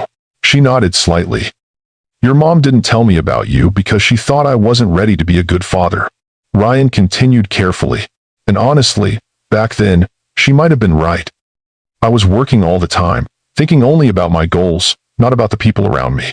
But that doesn't mean I wouldn't have loved you from the moment I knew about you. The simple truth, delivered without bitterness or accusation, touched something deep in Anna's heart. This was the conversation she'd imagined and dreaded for years. Ryan learning about Ethan, demanding explanations, assigning blame. But the reality before her wasn't a battle. It was two adults taking responsibility for the past, while trying to do better for their child's future. So it wasn't because you didn't want me? Ethan's voice was small, vulnerable in a way that broke Anna's heart. Never, Ryan said firmly, placing his hand on Ethan's shoulder. I would have wanted you with my whole heart. I just didn't know you existed until I saw you at your school that night. And since then, getting to know you has been the best thing that's happened to me in a very long time. Ethan seemed satisfied with this answer, the tension leaving his small frame. Okay, can I go back to my project now? Sure, honey, Anna smiled, relieved at his resilience. We're here if you have more questions. As Ethan returned to his building blocks, Anna and Ryan moved to the kitchen, speaking quietly to avoid being overheard. Thank you, she said simply, for not making me the bad guy in that explanation. It wasn't an explanation, Anna. It was the truth. Ryan leaned against the counter, running a hand through his hair in a gesture she remembered from their early days together. I was obsessed with success back then. The company consumed everything, my time, my energy, my ability to think about anything else. I told myself it was temporary, that once I achieved certain milestones, I could start living a more balanced life. And did you find that balance? Ryan's laugh held little humor. No, the goalposts kept moving. First it was securing funding, then launching the product, then expanding to new markets. There was always a reason to keep pushing, to keep sacrificing everything else. He looked at her directly. I'm not saying you were wrong to keep Ethan from me back then. I'm saying I understand why you did it. The admission, delivered without bitterness, caught Anna off guard. She'd been prepared for anger, for accusations, for legal threats, not for this calm acknowledgement of shared responsibility. I should have told you anyway, she admitted quietly. Whatever decision you made after that would have been yours, not one I made for you. We can't change the past, Ryan said, his voice gentle, but we can try to do better now, for Ethan's sake. The moment of connection was interrupted by Anna's phone ringing. Kate again, probably calling to check how the conversation with Ethan had gone. I should take this. Ryan nodded, moving back toward the living room. I'll help Ethan with his project for a bit, then head out. Call me if anything comes up overnight. I will, Anna promised, watching as he knelt beside their son, immediately absorbed in the intricate construction taking shape on the floor. The sight of them together, heads bent in identical concentration, Ethan explaining his design with animated gestures so similar to Ryan's, brought that now familiar ache to her chest. A complicated mixture of joy and regret for what might have been. Over the following weeks, the media attention gradually shifted to other stories, though Anna remained vigilantly protective of Ethan's privacy. Ryan was true to his word, maintaining clear boundaries with the press and consistently redirecting attention away from Anna and Ethan whenever possible. Their co-parenting routine stabilized, with Ryan taking Ethan for baseball practice on Saturdays and dinner one evening during the week. Ethan flourished under the additional attention, growing more confident in school and more comfortable referring to Ryan as my dad in casual conversation. Then, just as things were settling into a manageable rhythm, Anna received an unexpected visitor at her office. Miss Mitchell? There's a Laura Melbourne Taylor here to see you, her assistant announced, clearly uncomfortable with the situation. She doesn't have an appointment, but she's insistent. Anna's stomach dropped. She'd never met Ryan's wife face to face, except for that brief interaction at the school event. Send her in. Laura entered with the determined grace of someone accustomed to getting her way. 9 months pregnant now, she still managed to look elegant and polished in an expensive maternity dress and perfectly styled hair. Her expression was cool, but not hostile as she took the seat Anna offered. Thank you for seeing me without an appointment, Laura began, her voice cultured and controlled. I thought it was time we spoke directly, woman to woman. About? Anna kept her tone neutral, professional. About our unusual situation. Laura rested her hands on her swollen belly. About Ryan, about the children, about how we move forward from here. I'm not sure what there is to discuss, Anna replied carefully. Ryan and I are focusing on co-parenting Ethan. Your relationship with Ryan is between the two of you. Is it? Laura's perfectly shaped eyebrow rose slightly. Because from where I'm sitting, you've had quite an impact on that relationship. Ryan hasn't been the same since he discovered your son. Ethan is his son too, Anna pointed out, trying to keep the defensiveness from her voice. And any changes you've noticed in Ryan are his to explain, not mine. Laura studied her thoughtfully. You're not what I expected. Ryan's never spoken much about his life before Silicon Valley, but when the news about Ethan broke, I had you investigated. The casual admission sent a chill down Anna's spine. You had me investigated? Of course. Laura waved a hand dismissively. I needed to know what kind of person would keep a child from his father for 7 years, only to suddenly reappear when that father had become a billionaire. The insinuation was clear, and Anna felt her carefully maintained composure slipping. If you're suggesting I'm after Ryan's money, I'm not suggesting anything, Laura interrupted smoothly. The investigation was quite thorough. Top of your class in architecture school, promoted consistently throughout your career. No suspicious financial transactions or sudden windfalls. A devoted single mother who works hard and lives within her means. Her tone shifted, becoming almost respectful. Honestly, it's rather impressive. Anna wasn't sure how to respond to this bizarre combination of invasion and compliment. What do you want, Mrs. Taylor? Laura, please. And what I want is simple. Stability for my children. She placed protective hands on her belly. Jamie adores his father. This new baby will need him too. Whatever arrangement you and Ryan work out regarding Ethan, I need to ensure it doesn't come at the expense of my children's relationship with their father. The request was reasonable, impossible to argue with without seeming selfish or vindictive. Yet Anna sensed an underlying current to the conversation, something Laura wasn't directly stating. Have you discussed these concerns with Ryan? Ryan is distracted right now, consumed with making up for lost time with Ethan. A flash of genuine emotion, hurt, perhaps, or fear, crossed Laura's carefully composed features. He's missed 3 of my prenatal appointments in the last month. Jamie asks for him every night, but he's often with your son instead. The vulnerability in her voice made Anna uncomfortable. Despite her initial impulse to dislike this woman who represented the life Ryan had built without her, she found herself sympathizing with Laura's position, 9 months pregnant, facing divorce, worried about her children's relationship with their father.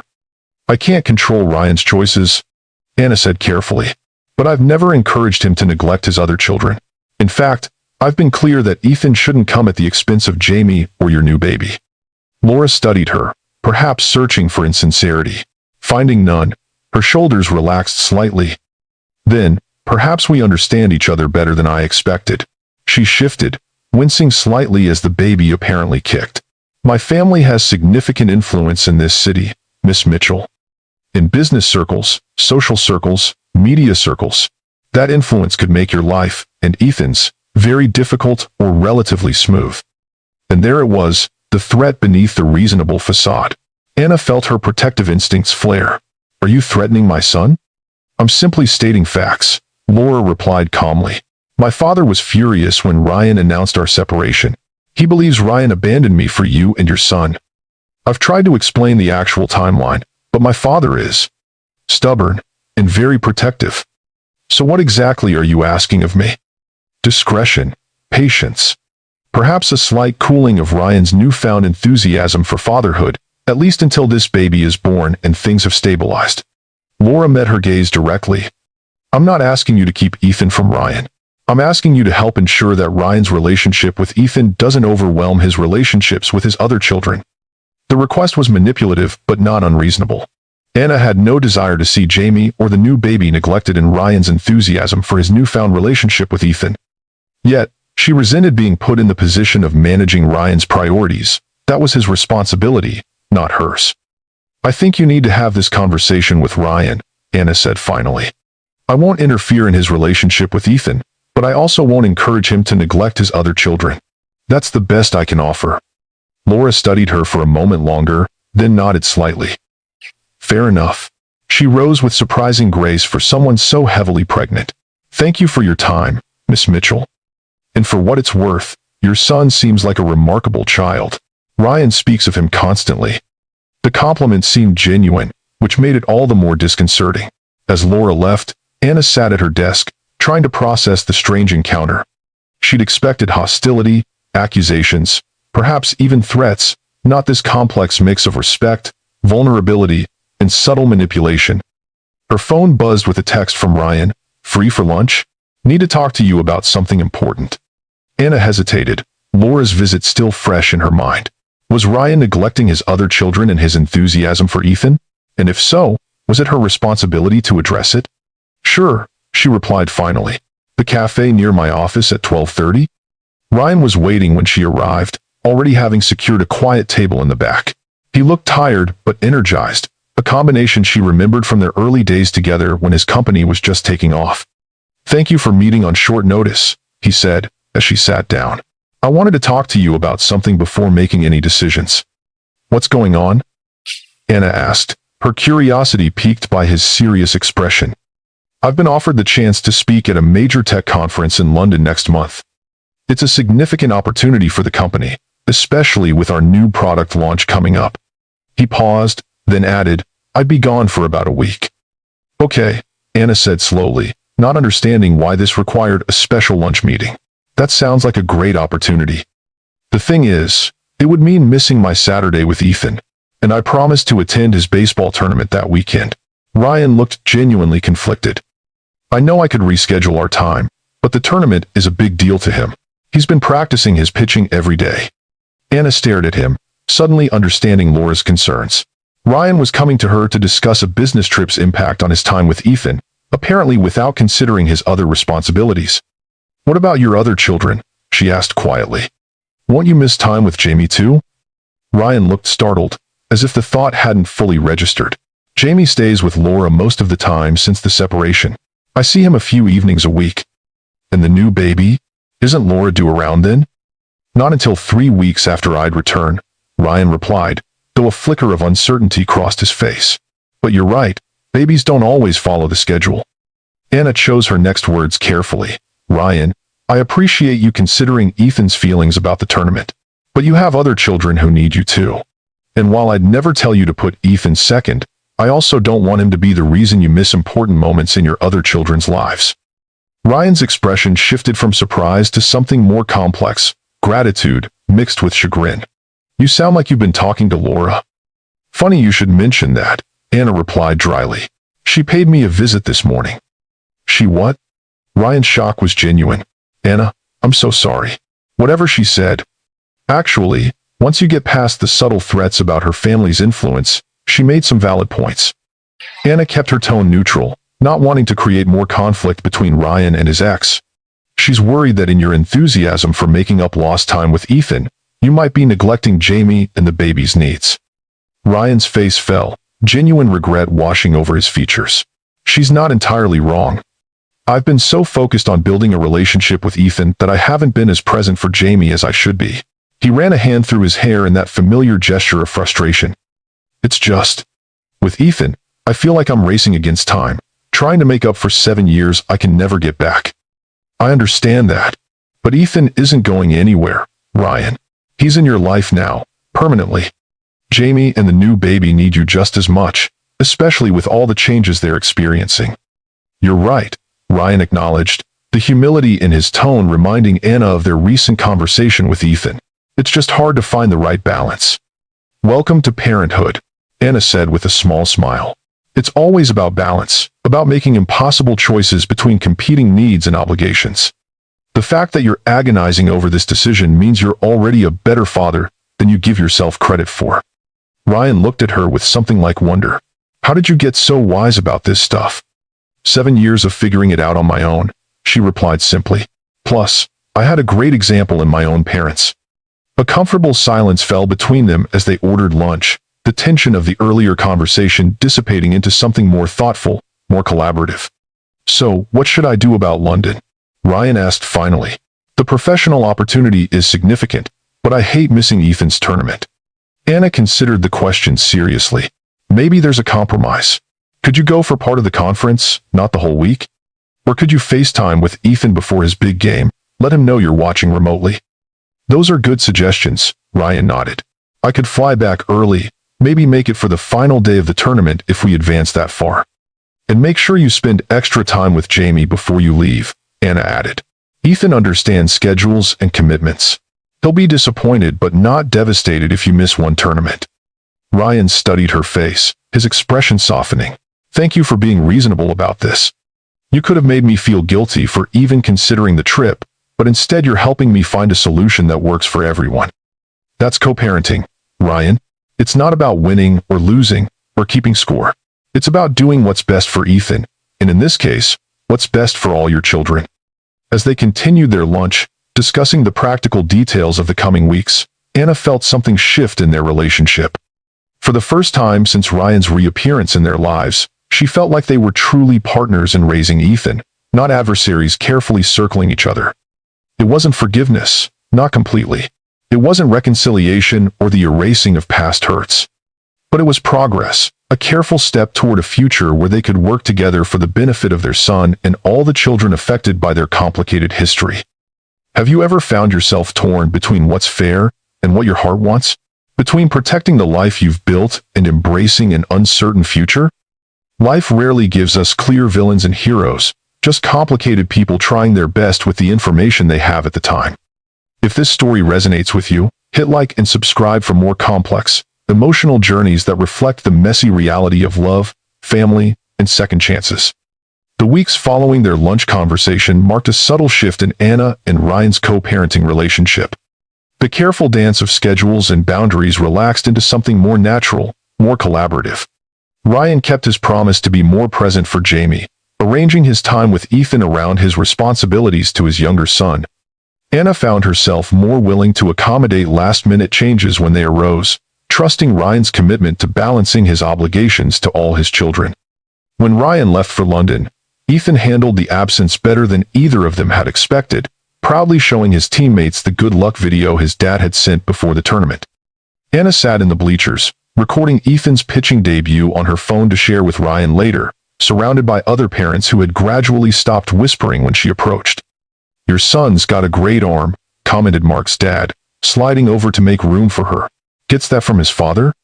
6 months ago, the casual reference to Ryan would have sent Anna into a protective spiral. Now she just smiled. Among other things, Ryan played in high school and college. The easy acknowledgement of their shared parenthood felt like progress, a small victory in the complicated journey they were navigating together. Later that night, she sent Ryan the video of Ethan's 3 strikeouts, along with a simple message: "He was amazing. You would have been proud." Ryan's response came despite the time difference: "I am proud of him and of you. Thank you for being there when I couldn't be." The warmth of his words stayed with her as she fell asleep, a dangerous comfort she wasn't quite ready to examine. 3 days later, at 2 in the morning, Anna's phone rang with a call from Ryan. "Laura's in labor," he said without preamble, his voice tight with stress.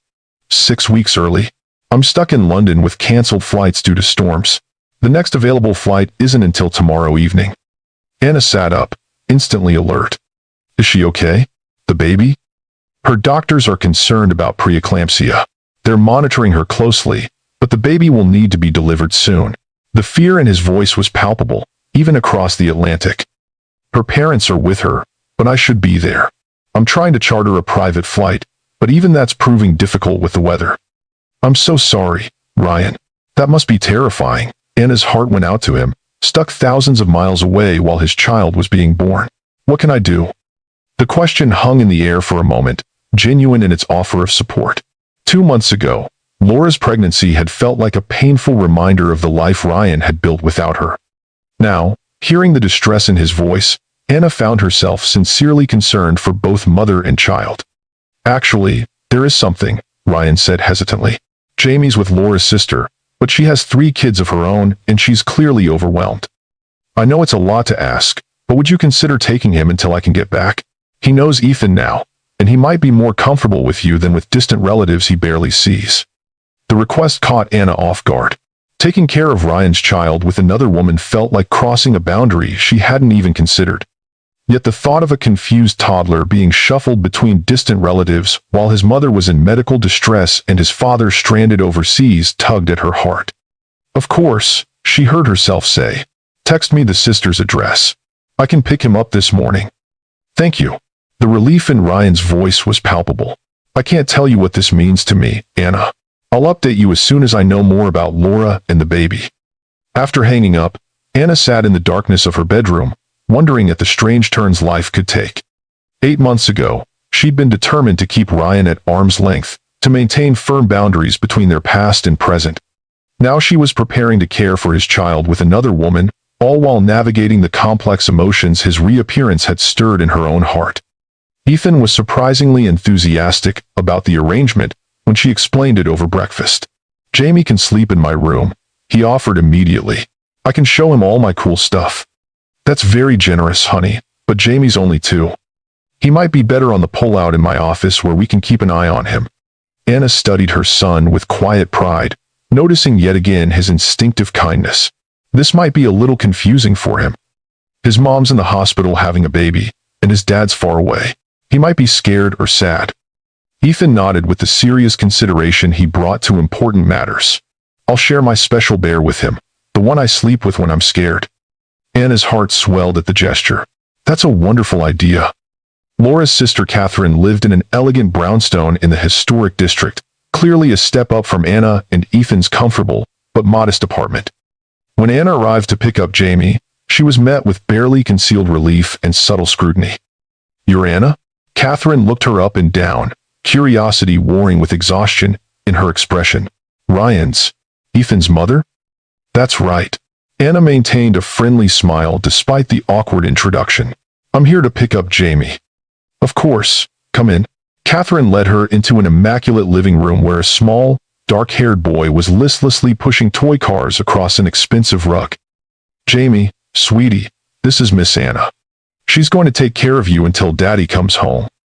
Jamie looked up, his eyes, so like Ryan's, wary and confused. "Want Daddy?" he said, his lower lip trembling slightly. "I know, sweetheart." Anna knelt to his level, keeping her voice gentle. "Your daddy will be back as soon as he can. But until then, would you like to come stay with me and my son Ethan? He's your big brother, and he's very excited to meet you properly." "Big brother?"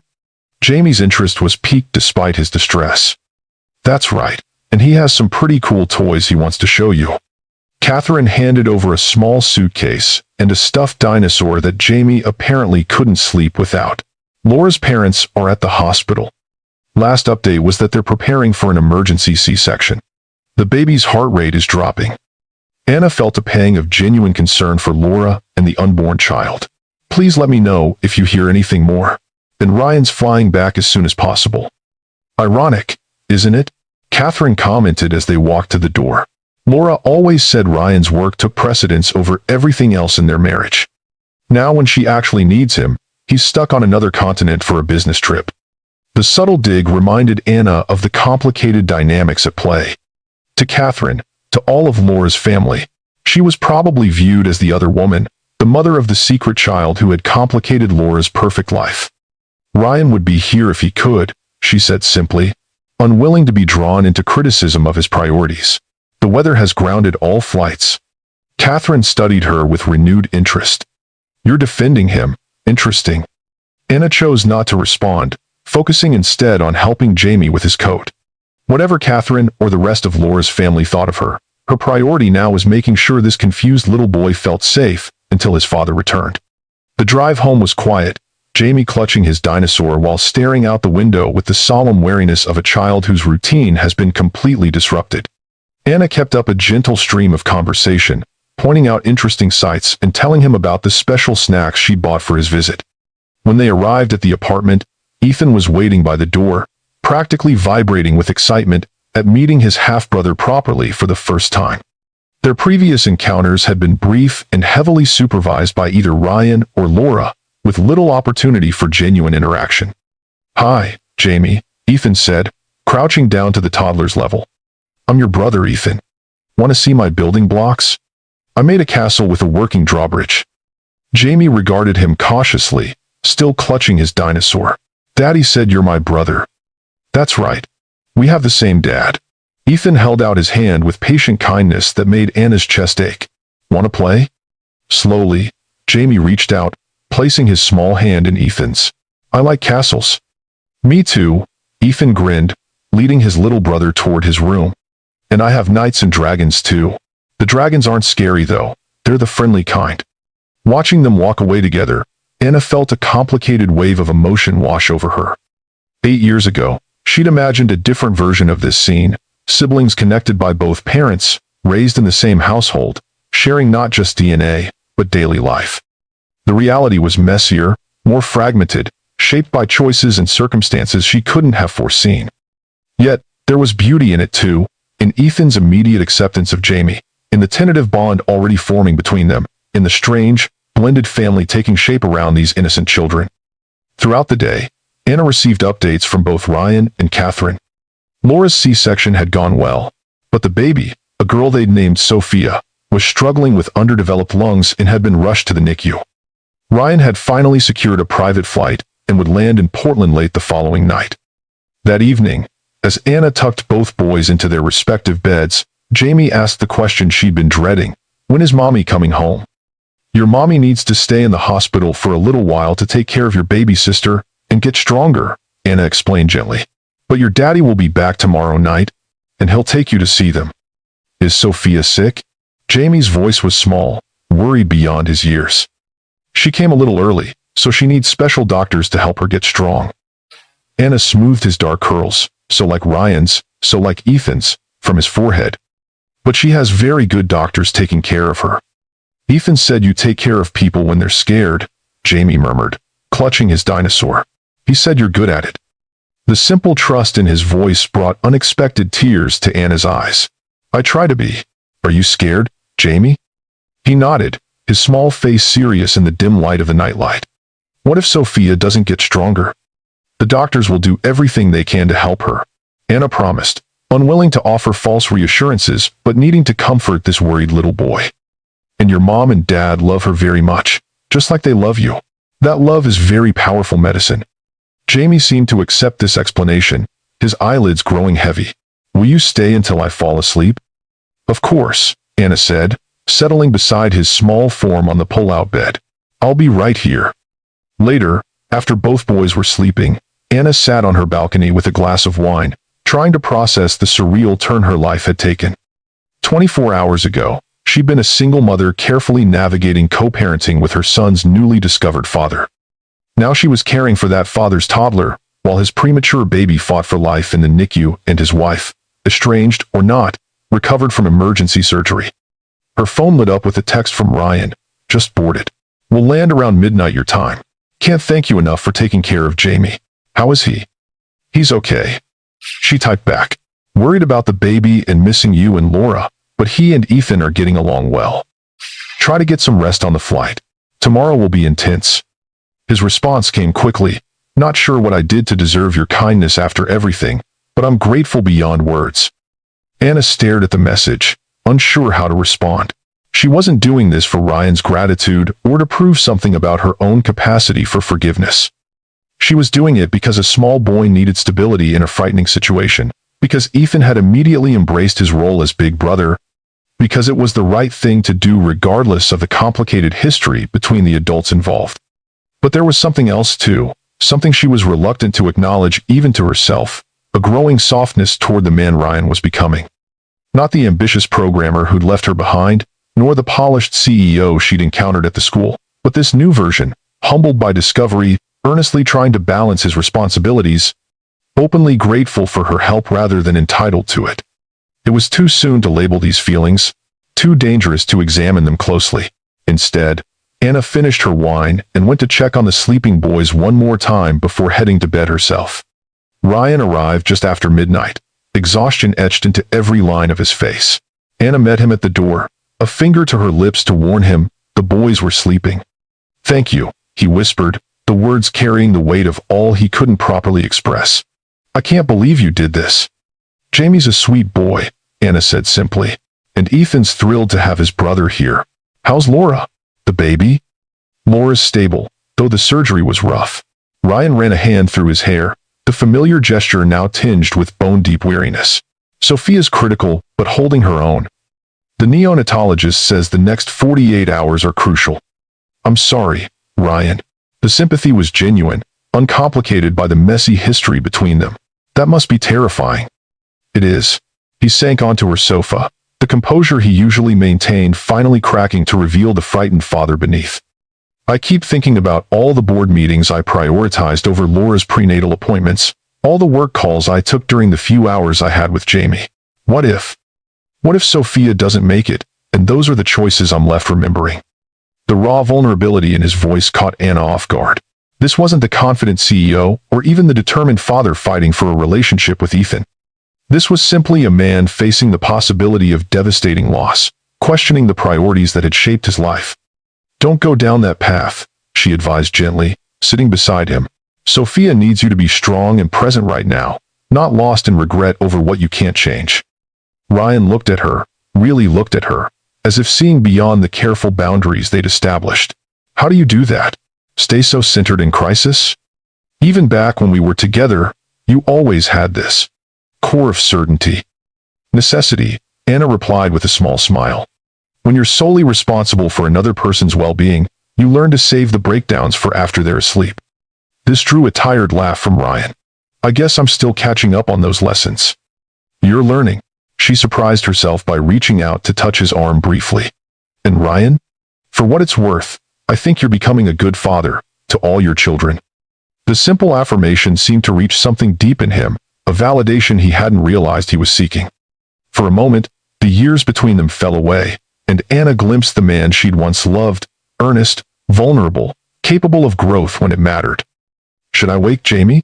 Ryan asked finally, breaking the charged silence between them. Take him with me to the hospital in the morning? Let him sleep, Anna suggested. He's had enough disruption. You can take him after breakfast, when you've both had some rest. Ryan nodded, the relief evident in his expression. Would you mind if I crashed on your couch? I know I should get a hotel, but honestly, I'm dead on my feet, and the thought of being away from Jamie right now. Of course you can stay. The offer came without hesitation. I'll get you some blankets. As she gathered bedding from the linen closet, Anna marveled at the strange intimacy of the moment. Ryan in her living room in the middle of the night, Jamie asleep in her office, their shared son down the hall. Not family in any conventional sense, but connected nonetheless by bonds more complicated and perhaps more meaningful than traditional definitions allowed. The next morning brought a flurry of activity as Ryan prepared to take Jamie to the hospital. Ethan hovered anxiously, clearly torn between excitement about his new sibling and concern about Jamie's obvious worry. Can I come too? He asked as Ryan helped Jamie with his shoes. To see the baby? Ryan glanced at Anna, uncertain how to navigate this request. On one hand, this was Ethan's half-sister too. On the other, Laura was still recovering from major surgery, and the NICU had strict visitor policies. Not today, buddy, Anna answered for him, sensing Ryan's hesitation. The hospital only allows very close family in the special nursery where Sophia is staying. But maybe in a few days, when she's stronger. Ethan's face fell briefly before he rallied. That makes sense. Babies need to be protected from germs. He turned to Jamie with the serious responsibility of an older brother. Don't worry, Jamie. When babies are in those special beds, it looks scary with all the tubes and stuff, but the doctors know what they're doing. Ryan stared at Ethan, clearly surprised by his knowledge. How do you know about NICU equipment? My friend Max was born really early, Ethan explained with a shrug. His mom showed us pictures. She volunteers there now, helping other moms with preemie babies. The casual comment sparked something in Ryan's expression, an idea or realization Anna couldn't quite read. That's really helpful, Ethan. Thank you for explaining that to Jamie. After they left, the apartment felt strangely empty despite having held the same number of occupants for years. Anna busied herself with household chores, trying not to check her phone every 5 minutes for updates. Around noon, a text finally came through. Sophia's holding her own. Laura's parents are with her now. Taking Jamie for lunch, then back to Catherine's. Can I drop by later to get his things? The message was practical, focused on logistics rather than emotions, but Anna sensed the strain behind it. Of course. We'll be home all day. Ethan's worried about Jamie and the baby. Any update would be welcome. By evening, when Ryan arrived to collect Jamie's belongings, he looked marginally better, still exhausted but less shell-shocked than the night before. How's Sophia? Ethan asked immediately, before Ryan had even fully entered the apartment.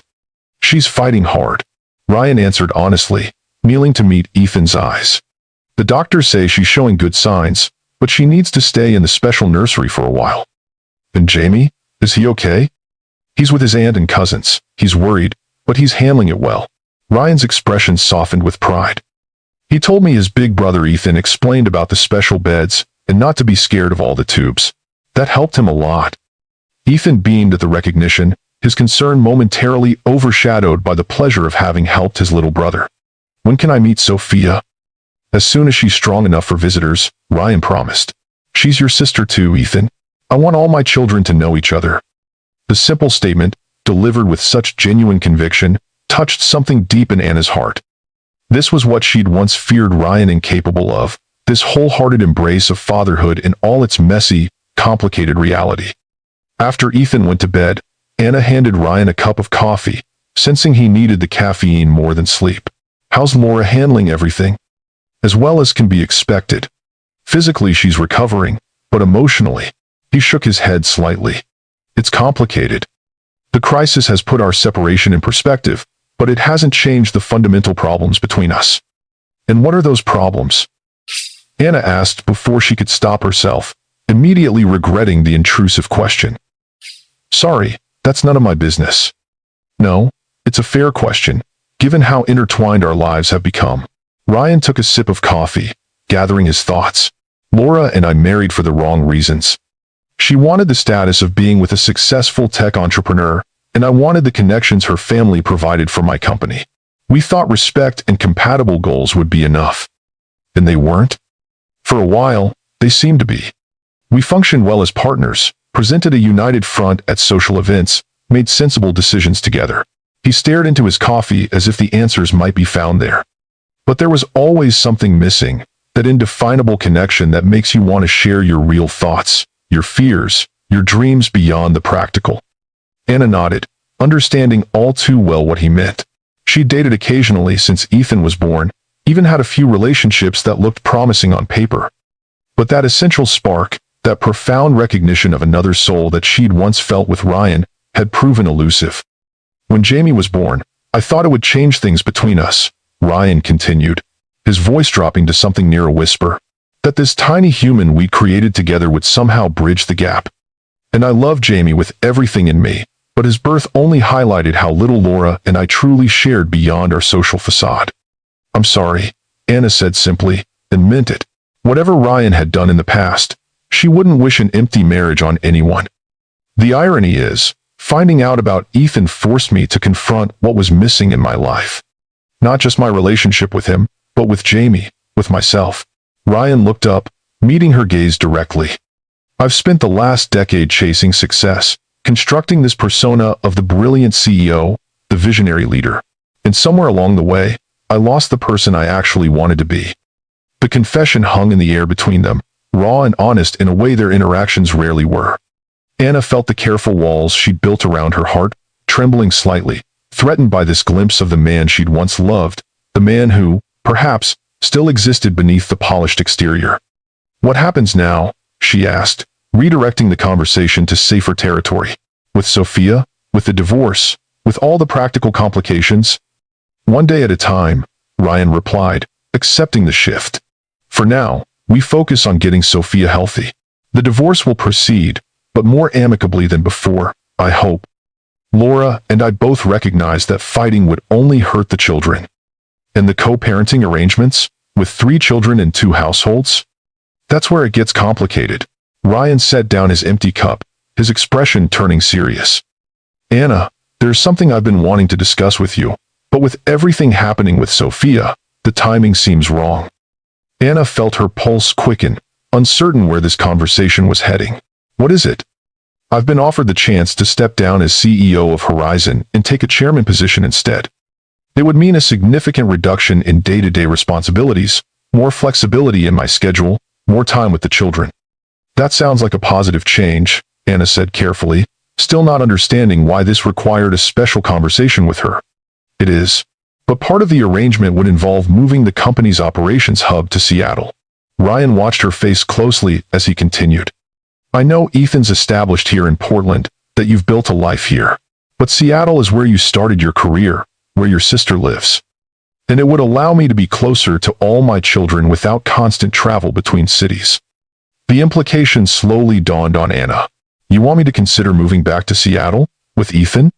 I'm asking if you'd be open to discussing the possibility, Ryan clarified. Not making demands or ultimatums, just considering what arrangement might work best for all the children involved. The request was reasonable, presented with careful respect for her autonomy. Yet, it represented exactly the kind of major life upheaval Anna had worked so hard to avoid. Disruption to Ethan's schooling, her own career, the stability she'd fought to establish. That's a lot to think about, she said finally. I'd need time to consider all the implications. Of course, there's no rush for an answer. Ryan stood, gathering Jamie's forgotten dinosaur from the sofa. And with Sophia's situation still uncertain, any major decisions should wait anyway. As he moved toward the door, Anna found herself strangely reluctant to end the conversation, to return to the careful distance they usually maintained. Ryan? Keep us updated on Sophia, okay? Ethan's really invested in his little sister's progress. I will. He paused at the door, something unspoken in his expression. And Anna? Thank you. For everything. I don't know how I would have managed these past few days without your help. After he left, Anna sat alone in her living room, trying to process the swirling emotions his visit had stirred. The possibility of moving back to Seattle, of restructuring their lives around this new, complex family dynamic, was overwhelming to consider. Yet beneath the practical concerns lurked something more dangerous, the undeniable pull she still felt toward Ryan, the man he was becoming rather than the man who had hurt her. Was she setting herself up for more heartbreak, by even considering such a significant change, or would refusing to consider it deprive Ethan of the chance for a more integrated relationship with his father and siblings? The questions followed her into restless sleep, offering no clear answers. Over the next 2 weeks, Sophia grew stronger, eventually breathing on her own and feeding well enough to be moved from the NICU to a step-down unit. Anna kept her distance from the hospital, feeling it wasn't her place to intrude on what remained Laura's territory. But she welcomed Ryan's daily updates and supported Ethan's growing excitement about eventually meeting his sister. When the day finally came for Ethan to visit Sophia, Anna drove him to the hospital with a mixture of emotions she couldn't quite name. They met Ryan in the lobby, his face lighting up at the sight of Ethan carrying a small, carefully wrapped package. "What's that?" he asked as they walked toward the elevator. "A present for Sophia." Ethan clutched the package protectively. "Mom helped me pick it out." "That's very thoughtful," Ryan said, shooting Anna a grateful look over Ethan's head. "She's in a regular room now, and Laura's feeling much better too." The mention of Laura sent a flutter of anxiety through Anna's chest. Though they'd maintained a careful distance throughout this ordeal, there was no avoiding a face-to-face meeting now. How would Laura react to seeing Anna at the hospital, to witnessing the growing bond between Ryan and his firstborn son? The answer came as they entered the private room, where Laura sat in a comfortable chair, the tiny bundle of Sophia cradled in her arms. Her expression when she saw them was complex, weary, wary, but not openly hostile. "Laura," Ryan began carefully, "Ethan wanted to meet Sophia. I hope that's okay." Laura's gaze moved to Ethan, studying him with undisguised curiosity. Of course. She should meet her big brother. The simple acknowledgement seemed to ease the tension in the room. Ethan approached cautiously, his eyes wide as he took in the tiny infant. "She's so small," he whispered, clearly in awe. "Even smaller than Jamie was in the pictures Ryan showed me." "She came early," Laura explained, her tone gentler than Anna had ever heard it. "But she's getting stronger every day. I brought her something." Ethan held out his package. "Mom said babies can't have regular toys yet, but this is special." Laura accepted the gift, unwrapping it to reveal a small, soft stuffed star with gentle curves and no small parts. "It's beautiful, Ethan. Thank you. It lights up a little if you press here." Ethan demonstrated, his finger finding the hidden switch that illuminated a soft, soothing glow. "For when she's scared of the dark. My mom gave me one when I was little." The simple thoughtfulness of the gift brought unexpected tears to Laura's eyes. She looked up, meeting Anna's gaze across the room with a new understanding. "You have a remarkable son." "Thank you," Anna said simply, recognizing the olive branch for what it was. "Sophia's beautiful. I'm so glad she's doing better."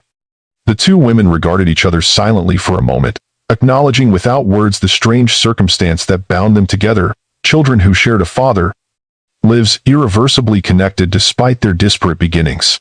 Ryan watched this interaction with visible relief, the tension leaving his shoulders as he realized no conflict would erupt between the mothers of his children. "Jamie's been asking when Sophia's coming home," he mentioned, moving to stand beside Laura's chair. "He's very excited to be a big brother too." "Tomorrow, if her last tests come back clear," Laura replied, gently adjusting the baby's blanket. "My parents have prepared the nursery at their house."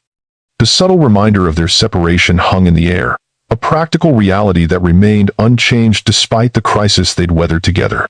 Ryan nodded, accepting this without comment. Whatever their marriage had been, whatever it would become through divorce, they were handling it with a dignity Anna hadn't expected.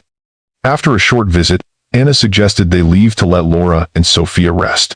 In the elevator down to the lobby, Ethan was bubbling with excitement about his new sister. "She held my finger, Dad. Did you see? And she has eyes just like Jamie's." "Dad."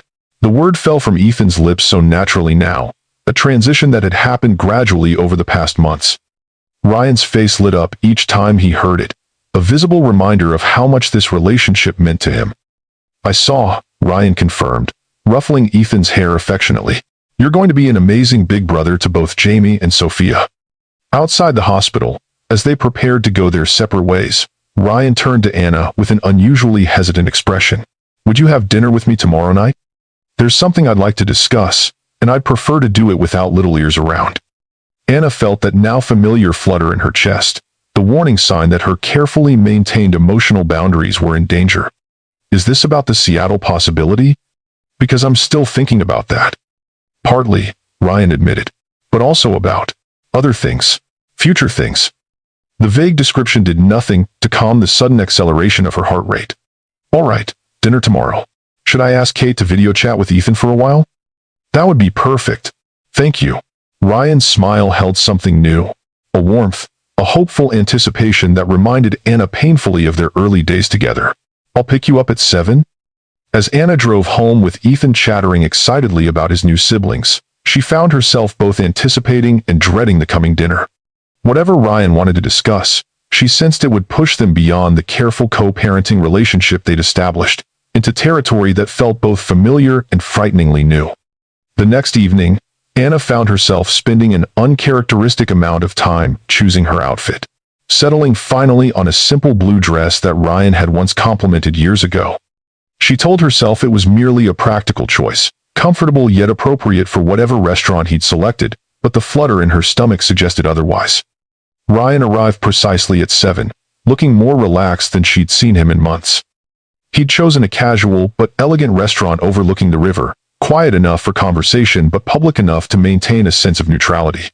After they ordered, an awkward silence fell between them, no longer the strained tension of their early encounters after Ryan's return to their lives, but a different kind of anticipation, loaded with unspoken possibilities. Sophia's coming home tomorrow? Anna asked finally, seeking safe conversational ground. Yes, to Laura's parents' house. Everything looks good, she's gaining weight, breathing well. Ryan smiled, the pride of a new father evident in his expression. The doctors call her their miracle baby, given how touch and go those first days were. I'm glad, and she was genuinely happy that this innocent child was thriving despite her difficult start. How's Jamie handling everything? Better than expected. He's excited about being a big brother, though I think he's still adjusting to the changes in our family structure. Ryan paused, studying Anna's face before continuing. Which brings me to what I wanted to discuss tonight. Here it comes, Anna thought, bracing herself for whatever proposal or arrangement he devised regarding their complicated family situation. I've accepted the chairman position, Ryan began, his voice steady but with an undercurrent of excitement. I'll be transitioning out of the CEO role over the next 3 months, which means more predictable hours, less travel, more time with all 3 children. That sounds like a positive change, Anna observed, still waiting for the other shoe to drop. It is, but it's just one part of the changes I've been considering. Ryan leaned forward slightly, his expression more earnest than she'd seen it in years. Anna, finding Ethan, finding you again, has forced me to reevaluate everything about the life I've been building. The priorities that drove me for the past decade, the choices I made, the person I became in pursuit of some external definition of success. The intensity in his voice caught her off guard. This wasn't merely about practical arrangements or co-parenting schedules. This was something more fundamental, more personal. What are you saying, Ryan?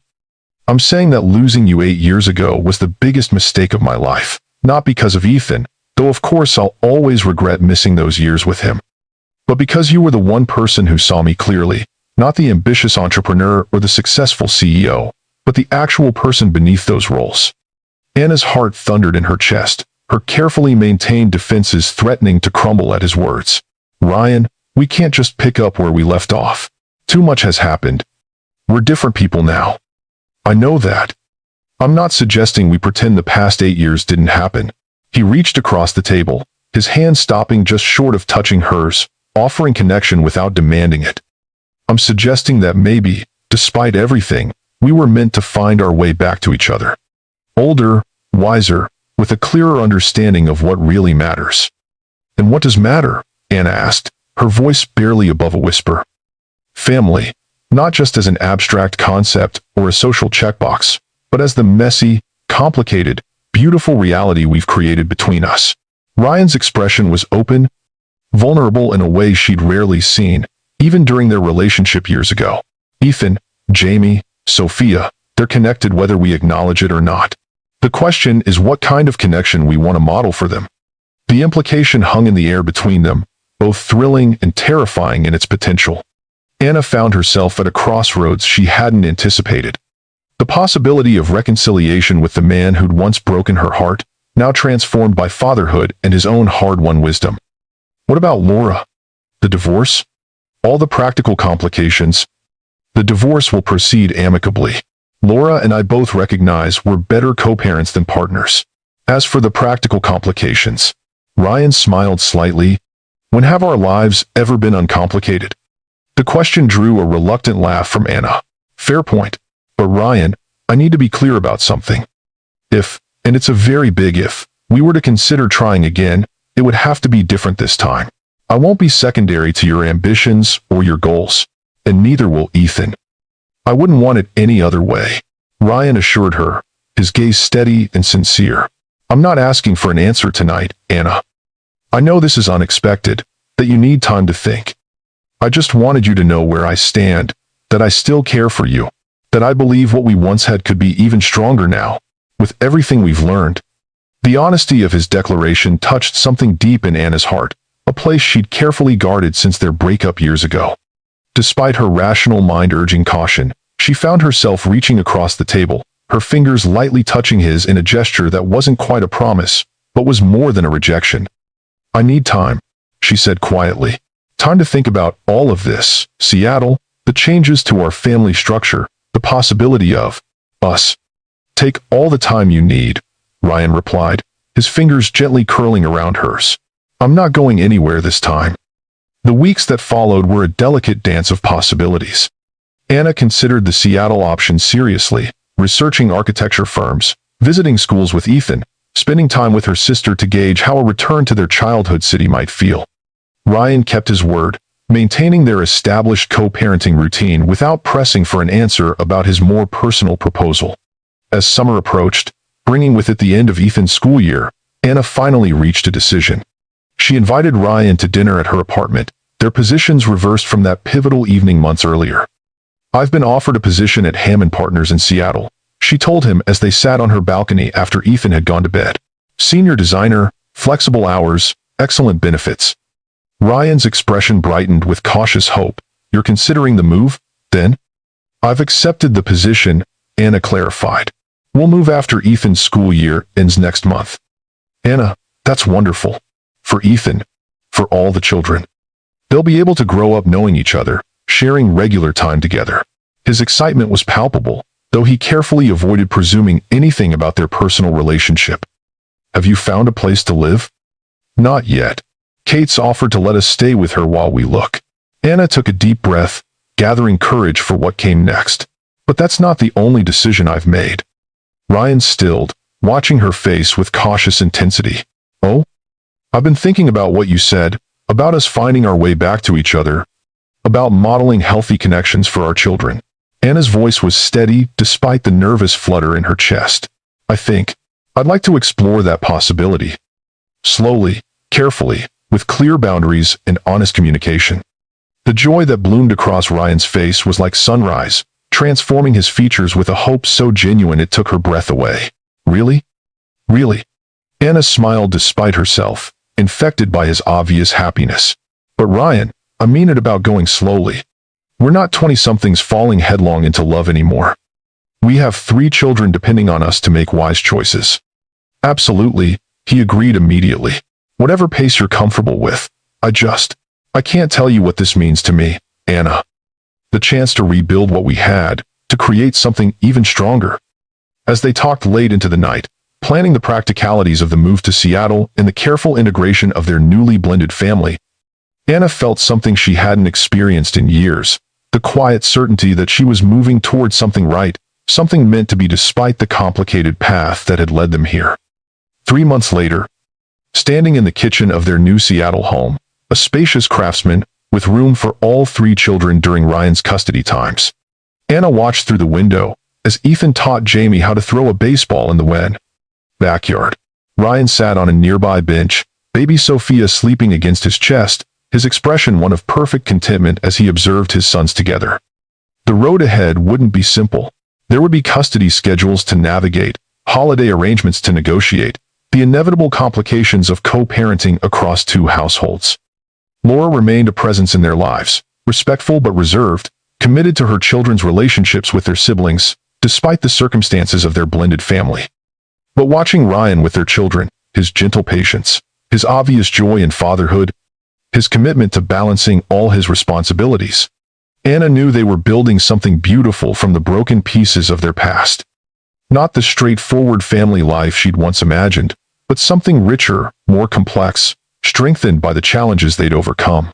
When Ryan looked up and caught her watching, his smile held all the promise of their future together, not perfect, not without obstacles, but honest and real in a way their younger selves could never have appreciated. Second chances rarely come in the packages we expect. Sometimes they arrive after years of separation, transformed by growth and wisdom, and the winding paths that lead us back to where we were always meant to be. If this story touched your heart, please like and subscribe for more journeys through the complicated landscape of love, family, and the courage to begin again when life offers an unexpected reunion.